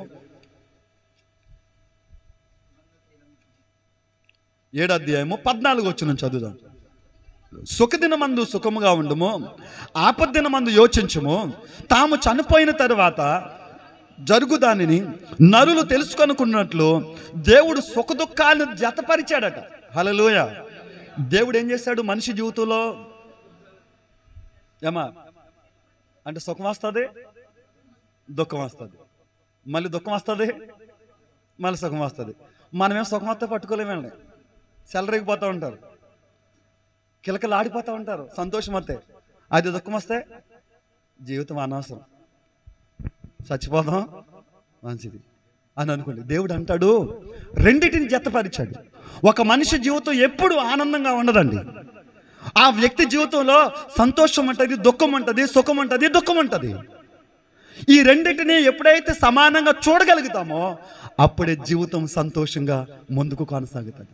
మనకున్న బలహీనత ఏంటంటే సుఖం వచ్చినప్పుడేమో బాగానే ఉంటారు, బాధ వచ్చినప్పుడేమో కృంగిపోతూ ఉంటారు. శ్రమదిన మందు కృంగిన వాడు దేవుడిని అలా చేశాడా? దేవుడిని అలా చేశాడండి. విశ్వాస వీరులు కొండలను పెకలించగలిగినటువంటి విశ్వాస వీరులుగా మీరు అవ్వాలని దేవుడు అనుకుంటావంటే చిన్న చిన్న కష్టాలకి తొలగిపోయేటువంటి పరిస్థితులు. ఒకటి గుర్తుంచుకోండి, ఈ లోకంలోనికి మనం ఏమీ తేలేదు, ఏమీ తీసుకుని పోలేం. ఈ లోకంలో నీ బిడ్డలైనా ఎవరైనా సరే మారిపోతూ ఉంటారంతే. మనుషులు ప్రేమ ఏమైపోతూ ఉంటుంది, మారిపోదు. నువ్వు ఎవరి కోసం మంచి ఇదిగా బ్రతుకుతున్నావో, ఎవరి కోసమైతే వాళ్ళే సర్వస్వమని బ్రతుకుతున్నావో వాళ్ళందరూ నిన్ను విడిచిపెట్టి వెళ్ళిపోతారు. మన బాగా తెలిసిన ఒక పాట ఉంటుంది, ప్రేమ యేసుని ప్రేమ ఇది ఎవ్వరు కొలువలేనిది, నిజము దీనిని నమ్ము, అది తల్లి తండ్రుల ప్రేమ నీడవలె గతించును, కన్నా బిడ్డల ప్రేమ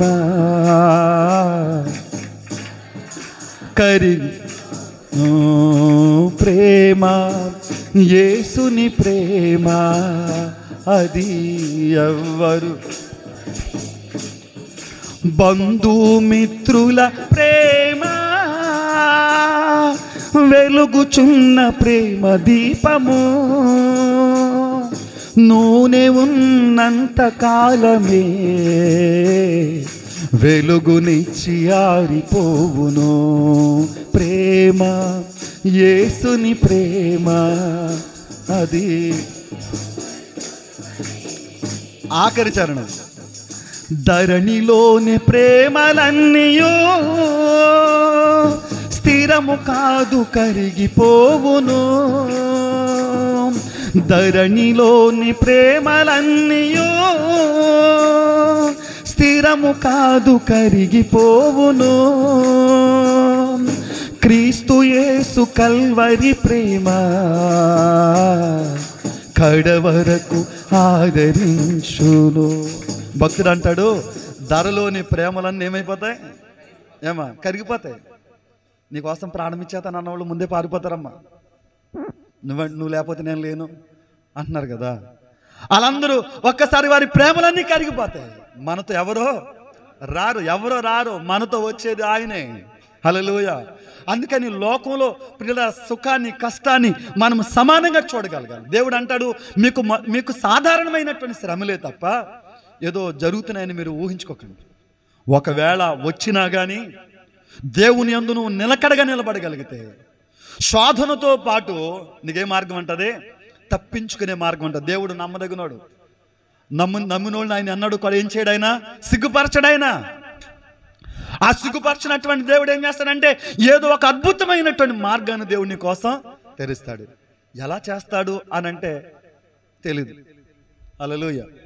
ఎలా చేస్తాడు? ఏమండి ఈ కష్టాలోంచి నేను ఎలా బయటపడగలనండి, ఇంత శోధనలు, ఇన్ని అప్పులు, ఇన్ని పరిస్థితులు ఎలా నేను దాటగలనండి అని అంటే ఏమో తెలియదు. కానీ దేవుడు ఒక అద్భుతం జరిగిస్తాడు. ఎలా చేస్తాడో ఒక చిన్న నేను చదివిన ఒక చిన్న కథ చెప్తాను మీకు.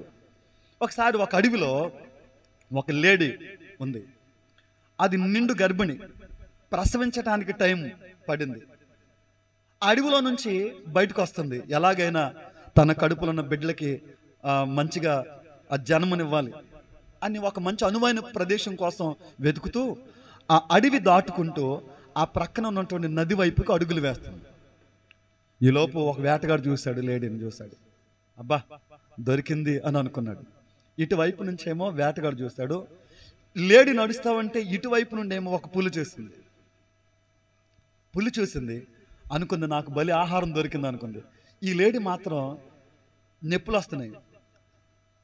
మంచిగా తన బిడ్డలకి జన్మనివ్వాలనేసి నది దగ్గరికి నడుస్తూ వెళుతుంది. ఈలోపు ఏమైందంటే అప్పటి వరకు విపరీతమైన ఎండలో వర్షాకాలం స్టార్ట్ అయింది.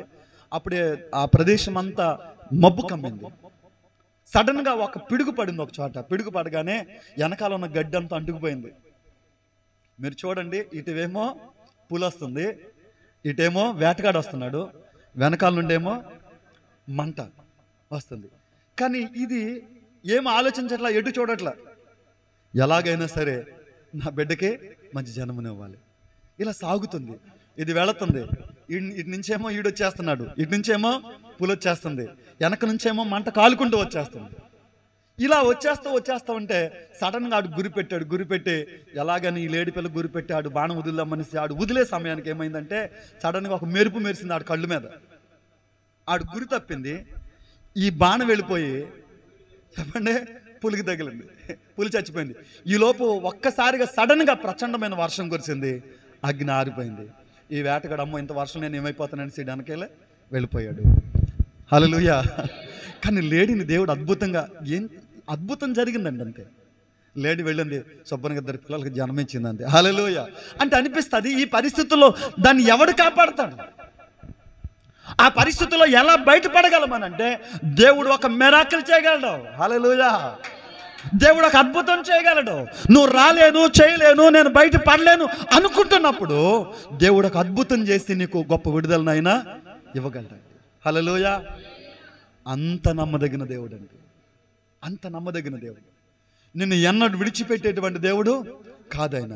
ఇప్పుడు అందుకనే ఆయన ఏమనంటే ఈ లోకంలో మనం జయించాలనంటే మనం ఏం చేయగలగా? ఆయనను పరిపూర్ణంగా నమ్మగా. ఆయన నమ్మితేనే మనం ఏం చేయగలుగుతాము? వీటన్నిటి మీద మనము ఆయన నమ్మితే జరిగేటువంటి పరిస్థితులు ఏంటంటే ఆయన నమ్మదగినోడు మన జీవితాన్ని స్థిరపరుస్తాడు. ఇంకోటి ఏంటంటే తప్పిస్తాడు.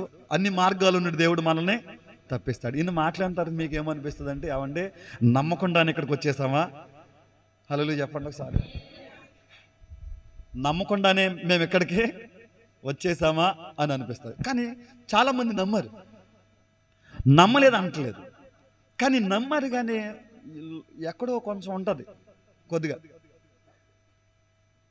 ఆ మాట ఒకసారి బైబిల్లో చదువుదాము. కీర్తన గ్రంథం 26వ కీర్తనలో,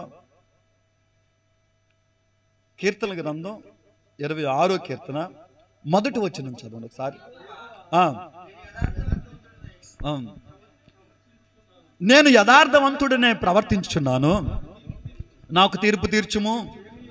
ఇక్కడ అంటాడు, ఏమీ సందేహపడకుండా నేను యెహోవా యందు నమ్మిక ఉంచి ఉన్నాను అని అంటాడు. దావీదు భక్తుడు అంటాడు, నేను దేవుని యందు ఎలా నమ్మికుంచానంటే ఏమీ సందేహించలా. నా నమ్మికలు ఏమేముండో సందేహాలు ఉండవు. మనం నమ్ముతాం కానీ ఏమొచ్చేద్దాం? మనకి సందేహం వచ్చేద్దాం. నమ్మిన తర్వాత పాస్టర్ గారు పెట్టిన తర్వాత మళ్ళీ ముహూర్తం దగ్గర వెళ్ళకపోతే మనకు మనశ్శాంతం. హల్లెలూయా.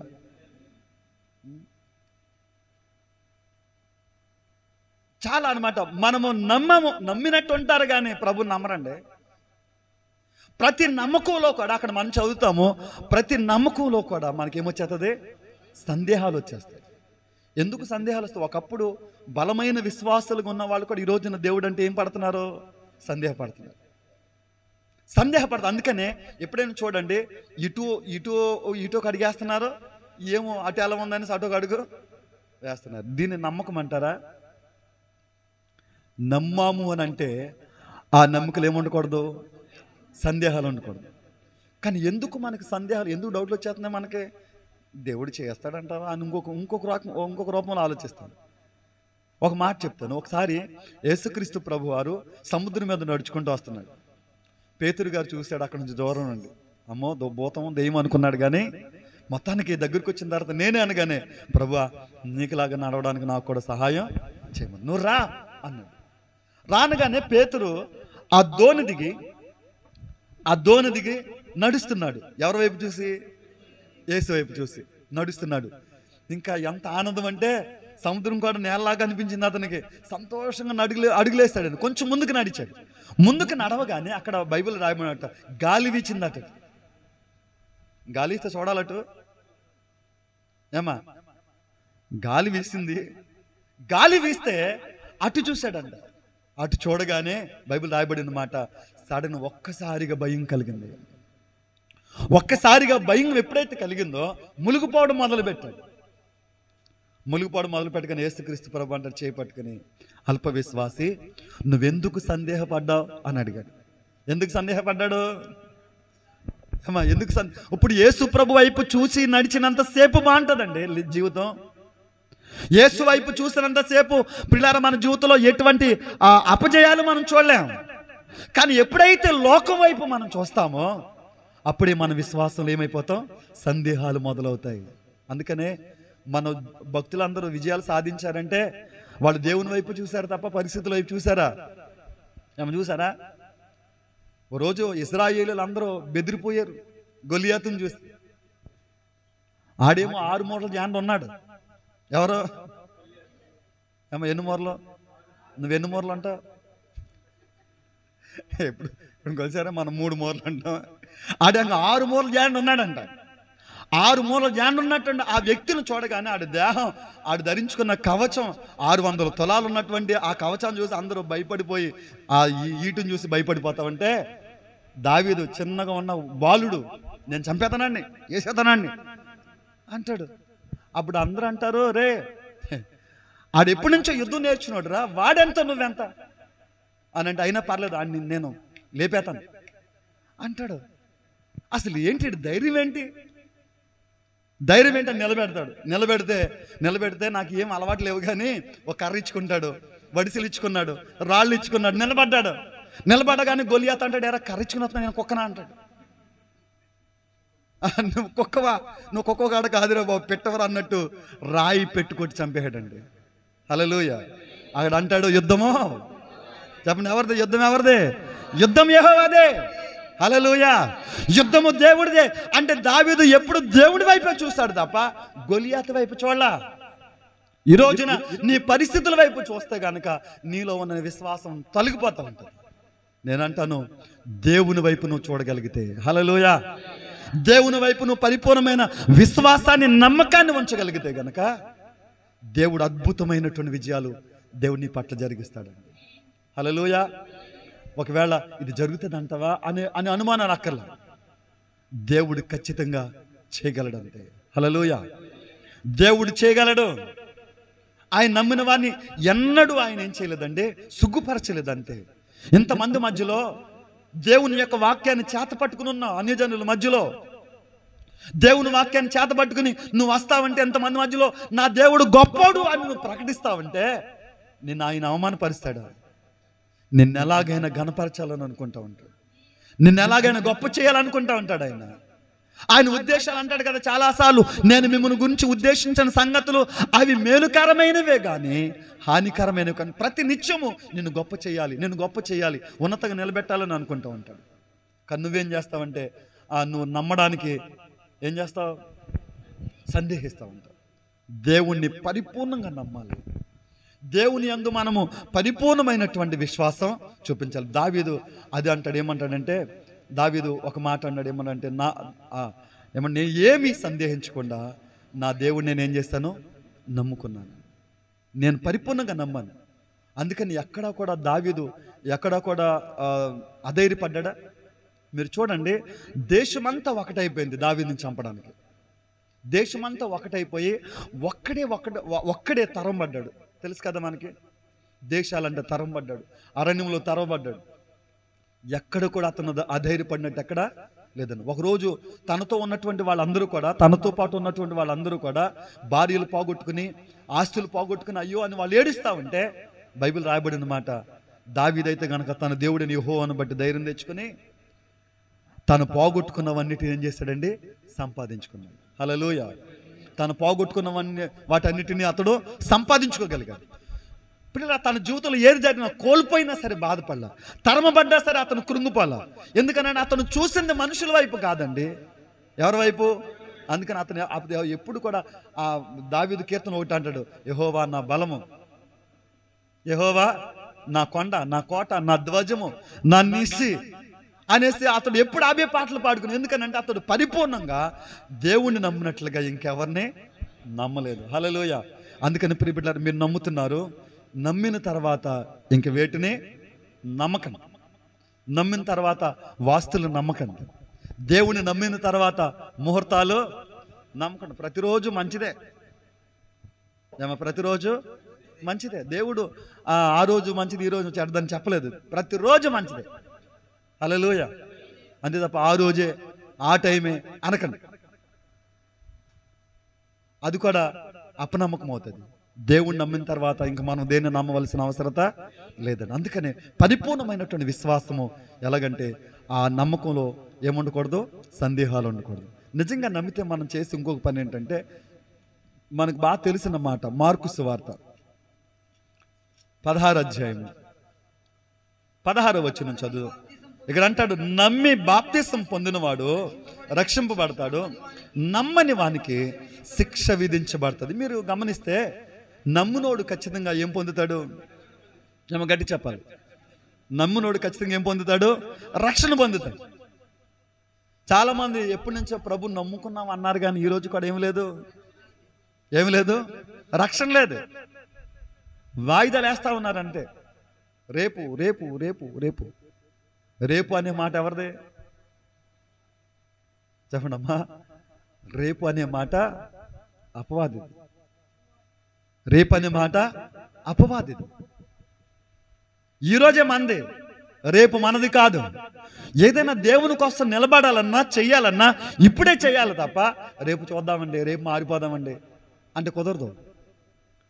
నమ్ముతున్నారు కానీ చాలామంది ఈరోజు కూడా రక్షణ లేనటువంటి వారిగానే ఉన్నారు. బాప్తిస్మపు అనుభవాలు లేవండి. నేను అంటాను, నువ్వు బాప్తిస్మం పొందకపోతే నీ నమ్మిక వట్టిదే. పరిపూర్ణంగా నీ అవిధేయతలు, నీ పాపాలని ప్రభు దగ్గర కడగకుండా, నువ్వు ప్రభు కోసం నిలబడకుండా నేను నమ్ముతున్నానంటే ఆ నమ్మకం ఏమైపోద్దండి? వట్టిదే. నమ్మాము అనంటే చెప్పండి ఏం చేయాలి? బాప్తిస్మం తీసుకోవాలి. బైబిల్లో మనం చదువుతాం చాలాసార్లు, నపుంసకుడు వెళ్తా అన్నాడు. తెలియదు అతనికి. తెలియగానే ఒకటి అంటాడు, అయ్యా ఇక్కడ నీళ్ళున్నాయి, నేనున్నాను, నాకు బాప్తిస్మం ఇవ్వడానికి మీకేమైనా ఆటంకమా అని చెప్పాడు. హల్లెలూయా. ఎందుకంటే ప్రియులారా, ఆయనను నమ్మి పరిపూర్ణంగా మనం నిలబడితే దేవుడు అద్భుతమైన కార్యాలు ఆయన జరిగిస్తాడు.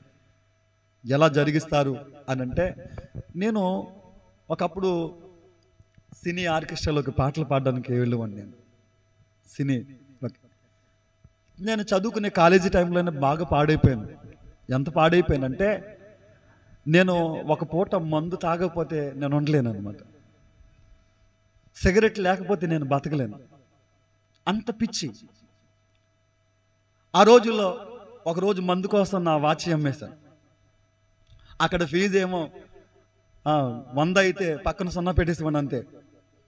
వేజేసేవాడిని, తీసుకెళ్ళిపోయేవాడిని, ఇంట్లో వాళ్ళు మోసం చేసేవాడిని. చాలా భయంకరమైనటువంటి త్రాగుడికి అలవాటు పడిపోయాను. త్రాగుడు చాలా పాడైపోయాను అన్నమాట. పాడైపోయాను.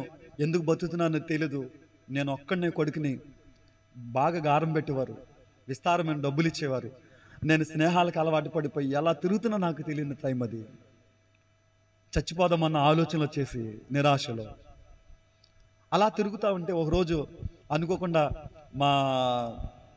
మా చిన్నాన్నగారు ఒక అతను అన్నారు, ఎరా ఎప్పుడు సినిమా పాటలేనంటరా, ఓ మీటింగ్ జరుగుతుందిరా, దేవుడి పాట పాడదు కానీ అన్నాడు. నేను అన్నాను, బాబాయ్ నాకు రావు, మన సినిమా పాటలు అంటే పాత పాటలు అన్నీ ఓ తెగపాడేసేవాడిని. ఆ పాటలన్నీ వచ్చి కానీ దేవుడి పాట నాకు రాదు. దేవుడి పాట అంటే నీకు వచ్చా అంటే అప్పుడు ఒక పాట, పావురమా నీ ప్రేమ ఎంత మధురమా అని ఆ పాట ఒకటిని, ఉప్పొంగున హృదయమని 2 పాటలు ఎప్పుడో నేర్చుకుని అవి సరైన తీసుకెళ్ళాడు. సైకిల్ మీద ఒక మీటింగ్ తీసుకెళ్ళాడు. మరి అప్పుడు రత్నమయ్య గారు అని, బొండాడి వెంకటరత్నమయ్య గారు, మా ఆత్మీయ తండ్రి గారు, అక్కడ తీసుకెళ్లారు. ఆయన విన్నారు. అతను అడిగాడు, మా చిన్నాన్న, ఏమంటే మా వాడు పాట పాడతాడండి, బాగా పాడతాడండి అని అంటే, సరే నిలబడి పాడాను. పాడిన తర్వాత, బాబు బాగా పాడావు, ఏదైనా మీటింగ్ పెట్టినప్పుడు వస్తావా అని అడిగాడు. సరే వస్తానండి అన్నాను. వస్తానంటే సరే అయిపోయింది. తర్వాత వాళ్ళు మీటింగ్ పెట్టినప్పుడు నేను వెళ్ళివ్వండి, కానీ నాలో మాత్రం ఏం లేదు, మార్పు లేదు. ఓ రోజు మీటింగ్కి వెళ్తే ఆ మీటింగ్లో అందరూ చక్కగా తెల్లని బట్టలు వేసుకుని క్వైర్లో పాటలు పాడుతున్నారు. ఆ మీటింగ్కి నేను ఎంత దౌర్భాగ్యం అంటే సిగరెట్ కాల్చి వచ్చి కూర్చున్నాను నేను అప్పుడే. వాళ్ళందరూ ఏమో అంత సంతోషంగా ఉన్నారో, నాకు మాత్రం సంతోషం లేదు, నిరాశ, నిస్పృహ. అంత బాధలో ఉంటే ఆ రోజు వాక్యం చెప్పారు పాస్టర్ గారు. ఏమన్నారంటే, ఇదిగో ఇటువంటి సంతోషం నీకు కావాలంటే నీ చెడుతనాన్ని విడిచిపెట్టు. నీ చెడుతనాన్ని విడిచిపెట్టగలిగితే ఈ కార్యక్రమాల్లో నీకు పాలు పంపులు ఉంటాయని చెప్పాడని. చెడుతనం విడిచిపెట్టడం అంటే ఎలా? మందు మానేయాలి, అది మన వల్ల అవదు. రోజుకు 3 సినిమాలు చూస్తేనే కానీ మనకు పని అవదు. ఇలాగ నేను అంత భయంకరంగా ఉండేవాడిని. ఎలా? అలాగే వెళ్ళాను. ఆ ప్రార్థనకి వెళ్ళిన తర్వాత నేను నిద్రపోతున్నప్పుడు కలలో నాకు ఒక వాక్యం కనబడింది. అది ఎక్కడుందో అప్పుడు నాకు తెలియదు. ఏమని ఉందంటే, నువ్వు భోజనం చేసినా పానం చేసినా నా మహిమ కొరకు చెయ్యి. మళ్ళీ మెలకు వచ్చింది నాకు. మెలకు వచ్చి చూస్తే భోజనం చేసినా పానం చేసి ఆయన మహిమ కొరకు చేయడం అంటే మళ్ళీ ఇవన్నీ మానేయాలి. అమ్మో మన వల్ల అవదు అని మళ్ళీ మొదలెట్టేసేవాడిని. మొదలెట్టాను. ఒకరోజు ఒక చిన్న పార్టీ జరిగింది. పైగా వైన్ షాప్ కూడా ఒక ఆఫర్ పెట్టాడు, 100 రూపాయలకు 3 బీర్లని. వెళ్ళాను. వెళ్ళి కొని తెచ్చుకున్నాను. ప్రియులారా, నాతో పాటు ఫ్రెండ్స్ని తీసుకెళ్ళాం. ఆ రోజు విపరీతంగా తాగేసి ఇంటికి ఎలా వచ్చానో తెలియదు. ఆ రాత్రి నా రూమ్లో నన్ను ఒక్కనే పడుకుంటే అర్ధరాత్రి చాలా టైం ఎంత అని తెలియదు, కానీ అప్పుడు నా కడుపులో విపరీతమైన నొప్పి స్టార్ట్ అయింది. ఇంకా చచ్చిపోతాను అనంత నొప్పి. ఇంకా అయిపోయింది అనుకున్నా, నా జీవితం అయిపోయింది అనుకున్నా. ఇంకా మా అమ్మ గుర్తొచ్చేసింది. ఎందుకంటే నేను ఒక్కడే. మా అమ్మ ఎప్పుడు అనేది, నీకోసమే బతుకుతున్నాను నాన్న, నీకోసమే అని చెప్పేది. మా అమ్మ అందరూ గుర్తు చేసుకుని బాధ వచ్చింది. అప్పుడు నాకు ఈ మాటలు గుర్తొస్తున్నాయి, నువ్వు భోజనం చేసినా పానం చేసినా నా మహిమ కొరకు చేయదు. అప్పుడు ఎప్పుడు నేను ప్రార్థన అంటే చిన్నప్పుడు వెళ్ళేవాడినేమో, కానీ అప్పుడు ఒక్కసారిగా మోకరించి ఒక చిన్న ప్రార్థన చేస్తాను. ప్రభువా, ఈ నొప్పి చాలా దారుణంగా ఉంది. ఇప్పుడు నేను వెళ్ళడానికి నేను లేవలేని స్థితిలో ఉన్నా. ఇది గనక తగ్గితే ఇక నుంచి నీ మహిమ కొరకు నేను బ్రతాను. హల్లెలూయా అని ఎప్పుడైతే ఒక చిన్న ప్రార్థన నేను చేసి అలా కూర్చోబడిపోయానండి. కూర్చోబడిపోతే అలాగా 2-3 నిమిషాలకు అది అలా సర్దుకుంది, నొప్పి తగ్గిపోయింది. అప్పుడు పడుకుని ఆలోచించాను, ఆ రాత్రి చచ్చిపోతే నా పరిస్థితి ఏంటనుకుని. తెల్లారి నుండి అన్నీ మానేస్తాను. ఒక్కొక్కటిగా మానేస్తాను. ఒక్కొక్కటిగా విడిచిపెట్టడం ప్రారంభించాను. ఒకటిగా మానేసి ప్రియులారా ప్రార్థనలో గడుపుతూ దేవునికి దగ్గరగా జీవించడం మొదలుపెట్టు. ఒకప్పుడు నువ్వు ఎవరి సహవాసమైన పట్టుగా నా రవిగడ సహవాసం మాత్రం ఆడు మాత్రం అయ్యబాబు అలా ఉండేది మన పేరు. దేవుడు ప్రియులారా, ఎప్పుడైతే దేవుని దగ్గరికి వచ్చానో ఒకప్పుడు భయంకరమైనటువంటి పరిస్థితుల్లో నన్ను దేవుడు పరిపూర్ణంగా మార్చాడండి. పరిపూర్ణంగా మార్చాడు. ఆయన దగ్గర నేను నమ్మకంగా బ్రతకడం మొదలుపెట్టాను. యథార్థంగా జీవించడం ప్రారంభించాను. నేనైతే సేవ చేయాలని అనుకోలే.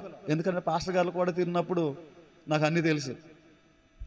ఎందుకంటే అయ్యగారు రత్నయ్య గారు కూడా చాలాసార్లు తిరిగాను. నేను తిన్నప్పుడు ఆయన పడిన అవమానాలు చూశాను.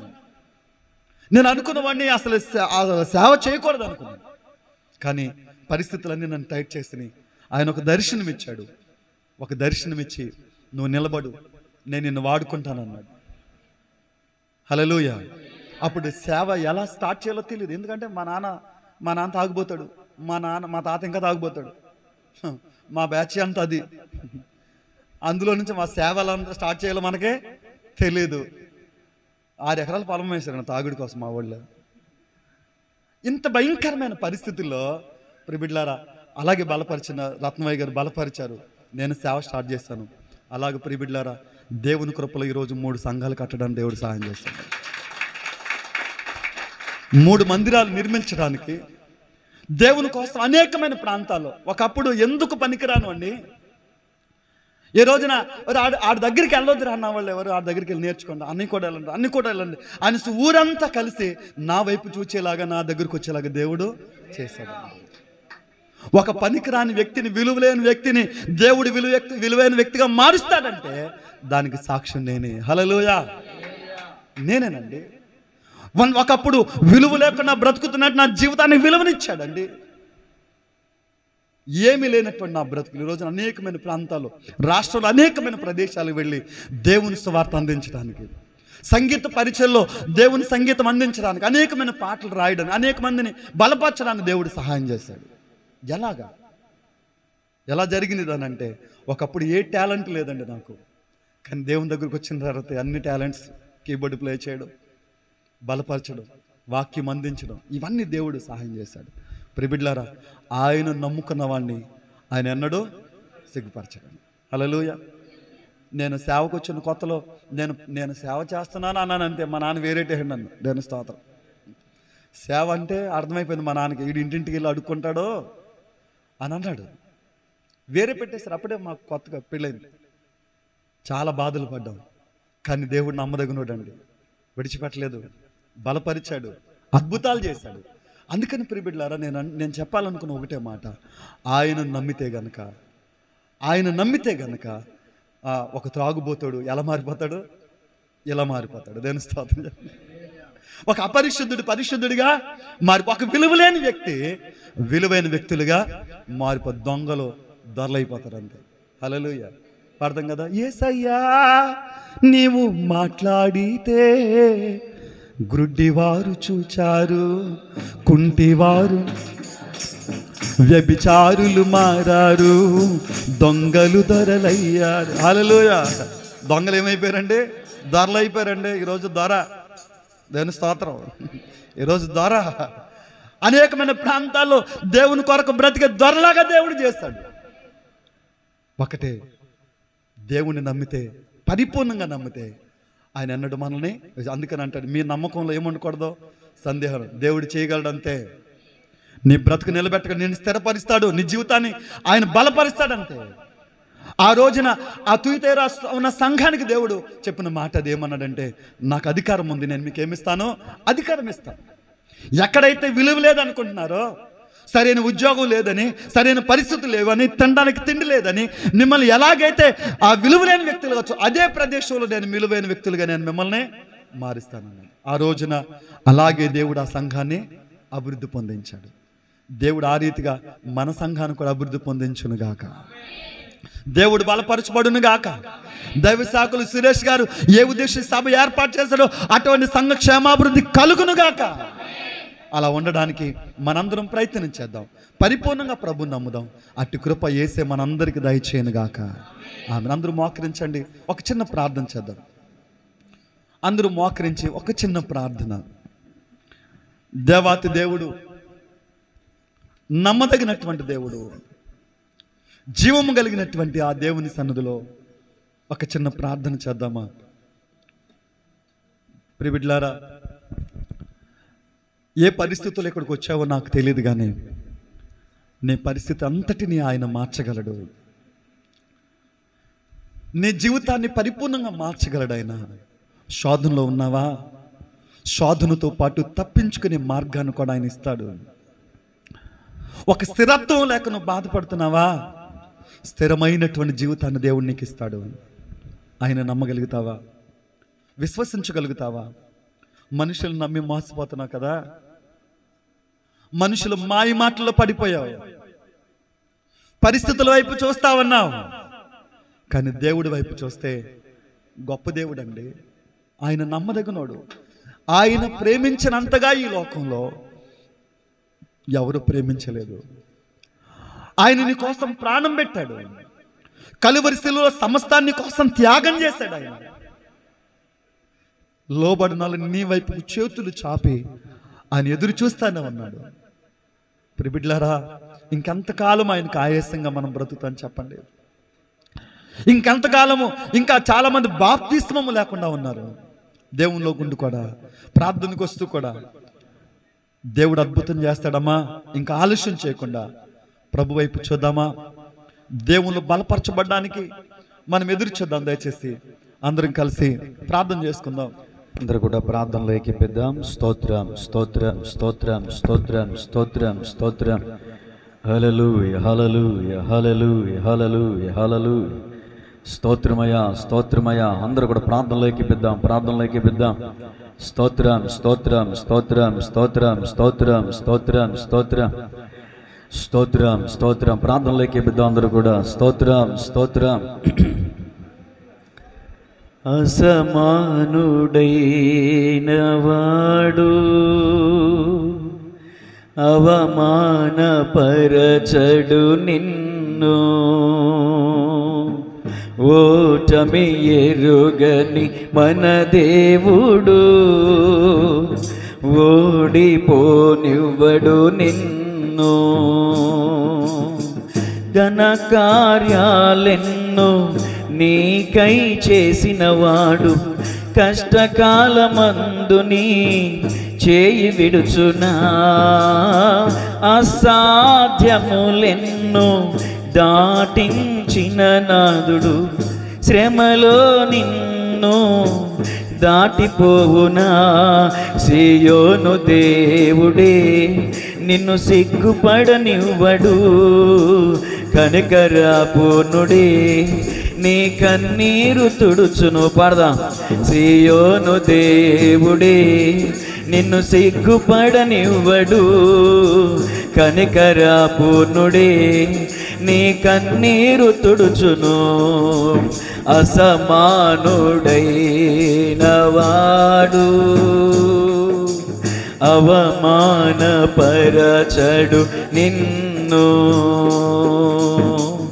ఓటమి ఎరుగని మన దేవుడు ఓడిపోనివ్వడు నిన్ను. అగ్నిగుండములో నెట్టివేసిన సింహాల నోటికి నిన్ను అప్పగించిన శత్రువే నీ స్థితి చూచి అతిశయపడుచున్నా. సింహాలని ఎదుటే మృంగివేయ నిలిచిన నాకయేల శ్రమంటూ కృంగిపోకుమా.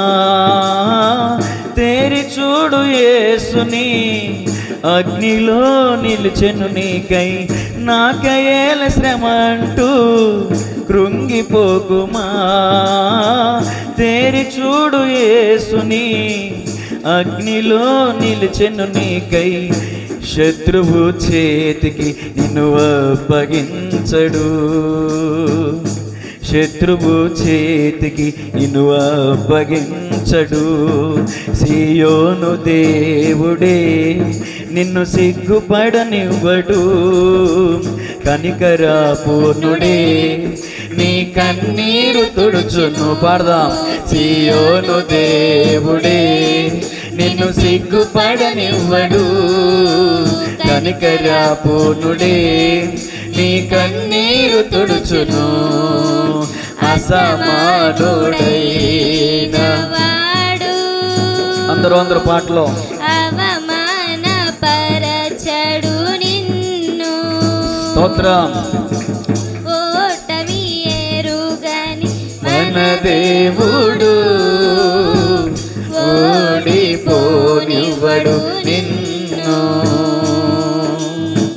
పరిస్థితులన్నీ చేజారిపోయినా, ఎంతగానో శ్రమపడినా, ఫలితమేమి లేకున్నా, అనుకున్నవన్నీ దూరమైపోయినా, మంచి రోజులు వస్తాయనే నిరీక్షణ లేకున్నా, మారది తలరాతని దిగులు పడకుమా. మారాను మధురముగా మార్చును నీకై, మారది తలరాతని దిగులు పడకుమా. మారాను మధురముగా మార్చును నీకై, మేలులతో నిన్ను తృప్తిపరచును, మేలులతో నిన్ను తృప్తిపరచును. ఆఖరిసారిగా సియోను దేవుడే నిన్ను సిగ్గుపడనివ్వడు. జీవంగా కనికరపూర్ణుడు. అందరూ కలిసి పాడదాం, చప్పట్లు కొడుతూ. కన్నీరు తుడుచును. అందరూ స్వరమెత్తి. సియోను దేవుడే నిన్ను సిగ్గుపడనివ్వడు, కనికరపూర్ణుడే నీ కన్నీరు తుడుచును. సియోను దేవుడే నిన్ను సిగ్గుపడనివ్వడు. నమ్మినట్లయితే కనికరపూర్ణుడే నీ కన్నీరు తుడుచును. మరలా సియోను దేవుడే నిన్ను సిగ్గుపడనివ్వడు, కనికరపూర్ణుడే నీ కన్నీరు తుడుచును. అందరు కలిసి సియోను దేవుడే నిన్ను సిగ్గుపడనివ్వడు, కనికరపూర్ణుడే నీ కన్నీరు తుడుచును. ఈరోజు ఏ స్థితిలో నీవు ఉన్నావు ఒకసారి దేవుడు నీతో మాట్లాడారు అన్నట్లయితే గనక నీ స్థితిని చూసి భయపడొద్దు, కృంగిపోవద్దు. శ్రమలో నేను నీకు తోడే ఉంటానని దేవుడు చెప్తూ ఉన్నారు. ఈ రోజున నిరాశ నిస్పృహలో నువ్వు ఉన్నావేమో. దేవుడు ఈరోజు వాక్యం ద్వారా మనతో ఇచ్చిన మాట ఏంటంటే విలువలేనటువంటి నీకు విలువనిస్తాను అని దేవుడు మాట్లాడారు.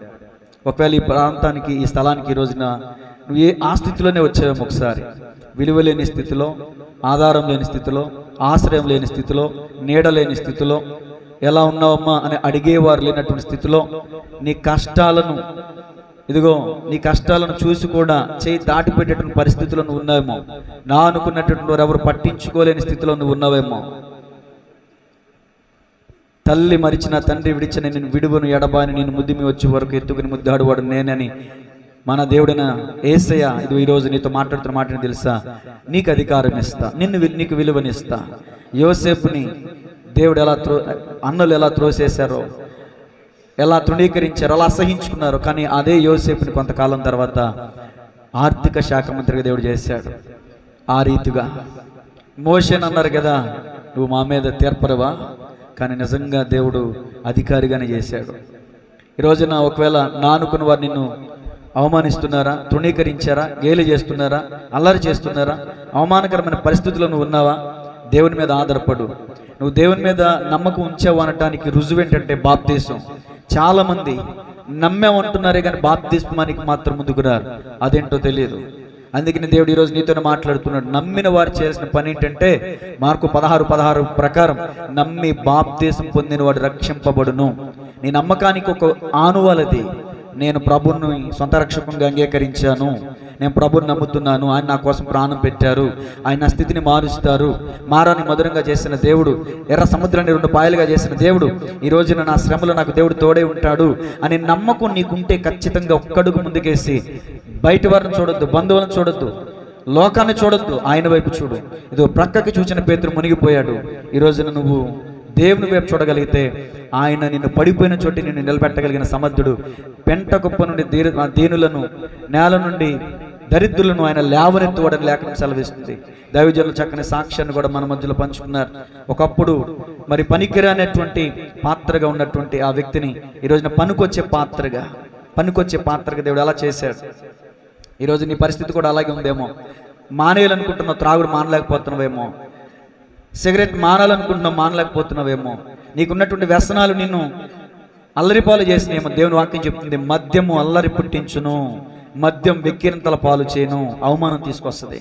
ఈ రోజున యేసయ్య వైపు నువ్వు చూడగలిగితే, ఆయనపై నువ్వు ఆధారపడగలిగితే, ఆయన నువ్వు నమ్మగలిగితే నీ అవమానాన్ని అభినందనగా మార్చగలడు, నీ దుఃఖాన్ని స్తుతి వస్త్రంగా మార్చగలడు, నీ కన్నిటిని నాట్యంగా మార్చగలడు. అయితే నీ స్థితి మారాలంటే నువ్వు ఆయనలోనికి రావాల్సిందే. క్రీస్తులోనికి నువ్వు రావాలి, క్రీస్తుతో సిలువేయబడాలి, క్రీస్తుతో లేపబడాలి, క్రీస్తుతో కలిసి అడుగేయాలి, క్రీస్తుతో కలిసి జీవించాలి. అప్పుడు కదా నా జీవితం మార్పు చెందేది. నా జీవితం మారాలని నువ్వు ఆశపడుతున్నావు కానీ ప్రభువుని ఆశ్రయించలేకపోతున్నావు. మనుషులు నమ్ముకున్నట్టు కంటే యెహోవాను ఆశ్రయించడం మేలు. మనుషులు నమ్మి ఎన్నిసార్లు మోసపోయావు కదా. ఈరోజు దేవుడు తన వాక్కు ద్వారా నీకు ఇస్తున్న మాట, ఆయన నమ్ము. ఎందుకంటే ఆయన నమ్మదగిన దేవుడు గనక. మనుషులు నమ్మదగిన వారు కాదు. ప్రార్థన చేద్దాం. మన మధ్యలో ఉన్న దైవజనులు రతన్ రాజు గారు చెప్పబడిన వాక్యాన్ని పడిచిన ప్రార్థన చేస్తారు. రాజేంద్ర గారు. స్తోత్ర. మహాగణుడా, ఘనమైన తండ్రి, కృపా సత్య సంపన్నుడైన దేవ, మీ నామానికే మహిమ ఘనత ప్రభావాలు చెల్లిస్తున్నాం. ప్రభు మీకు వందనాలు. దైవజనుల అభిషక్తులు సురేష్ గారిని బట్టి వారిని ప్రేమించేసినటువంటి ప్రియా సతమణి గారు బిడ్డలను బట్టి మీకు వందనాలు, స్తోత్రాలు. ప్రతి నెల ఏర్పాటు చేసినటువంటి ఈ యొక్క సభలను బట్టి మీకు స్తోత్రాలు తెలియజేస్తున్నాం. ఈరోజు ప్రత్యేకంగా దైవజనుల ముఖాంతరంలో నుండి ప్రతి ఒక్కరితో మీరు మాట్లాడిన ప్రతి మాటను బట్టి నీకు స్తోత్రాలు. ఇక్కడికి వచ్చిన ప్రతి కుటుంబాన్ని, ప్రతి వ్యక్తిని నీ వాక్కుల చేత సంధించినందుకే నీకు స్తోత్రాలు తెలియజేస్తున్నాం. ఇంకా లోక సంబంధమైన సందేహాలలో పడి, లోకంలో పడి ఉంటే ప్రభా, పరిపూర్ణంగా నేను నమ్ముకోగలిగినటువంటి ఆ గొప్ప కృప మీరు దయచేయమని ప్రార్థన చేస్తున్నాం. ప్రభు మీకు వందనాలు. మీ జీవితాలలో, ప్రతి ఒక్కరి జీవితాల్లో విలువైనటువంటి బ్రతుకులు ప్రతి ఒక్కరికి మీరు దయచేయండి. ఏ సమస్యతో, ఏ కన్నీటితో, ఏ వేదనతో, ఏ బాధతో, ఏ దుఃఖముతో, ఏ నష్టముతో, ఏ కష్టముతో, ఏ కలవరాలతో ఇక్కడ అడుగుపెట్టారో నీ వాక్యమైనటువంటి ప్రతి బిడ్డను మీరు బలపరిచి దీవించి సమస్త సమృద్ధితో పంపించమని ప్రార్థన చేస్తున్నాము. దేవానికి వందనాలు. నీ వాక్యాన్ని అందించిన దైవజనులను ఇంకను బలపరచండి. ఇంకా అనేకమైన ప్రాంతాలలో నీ సువార్త కొరకు బలమైన సాధనంగా మీరు మలచమని ప్రార్థన చేస్తున్నాం. ప్రభా మీకు వందనాలు, స్తోత్రాలు. ఈ పరిచర్య నానాటికి విస్తరింప చేయండి అయా. సంఘ సరిహద్దులు విశాలపరచమని ప్రార్థన చేస్తున్నాం. మీ దాసులు పడుతున్న ప్రయాస వ్యర్థం కానివ్వకుండా అయా అనేకమైన నూతన ఆత్మలు మందిరములో నింపమని ప్రార్థన చేస్తున్నాం. ప్రభా నీకు వందనాలు.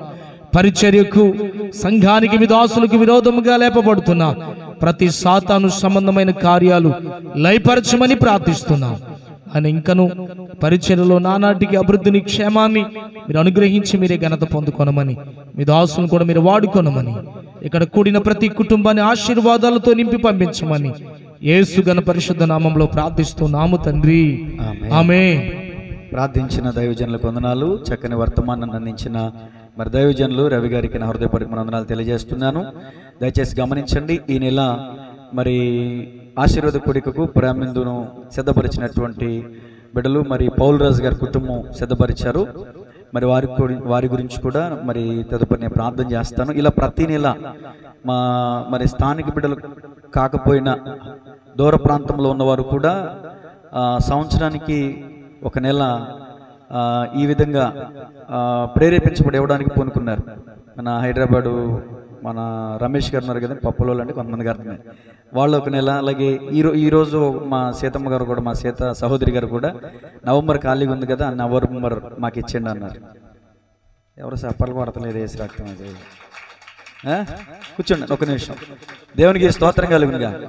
ప్రతి నెల 2వ మంగళవారం ఆశీర్వాద కొడుకు జరుగుతుంది. ఈ నెల మరి ఆశీర్వాద కొడుకు ప్రేరేపించబడి సహకరించినటువంటి వారి కుటుంబాన్ని దేవుడు దీవించునుగాక. అంత మాత్రమే కాకుండా యూట్యూబ్లో వీక్షిస్తున్న వారు కూడా చాలా మంది స్నేహితులు అవుతున్నారు. మా తమ్ముడు, నా బామ్మర్ది అవుతాడు, తమ్ముడు కాదు, నుంచున్నా పండు కాళ్ళ నుంచి వచ్చారండి. గట్టిగా చెప్పలు కొడదాం. తమ్ముడు రాజ్ కుమార్ సార్ నుంచుంటారు, ఇతను కూడా భీమవరం నుంచి వచ్చారండి. గట్టిగా కూర్చోండి. ఇట్లా ఎక్కడెక్కడో మరి హైదరాబాద్ నుంచి రాలేరు కాబట్టి సహకారాన్ని అందిస్తున్నారు. స్వప్న గారు, మా సీత గారు ఇచ్చే అమౌంట్తో నేను దైవజనులకి ప్రత్యేకంగా భోజనాలు ఏర్పాటు చేస్తున్నాను. ఎవరిచ్చినా రూపాయి ముందు నా జేబులో పెట్టుకోనండి. ఎవరికి ఎలా దైవజనులుగా లేకపోతే దేనికైనా అవసరానికి ఉపయోగపడతానే చూస్తాను. దేవుని స్తోత్రం. మరి స్వప్న గారిని అలాగే సీత గారిని దేవుడు దీవించునుగా. మీరు ఇచ్చే దానాన్ని దైవజనులకి ఉపయోగిస్తున్నానమ్మా.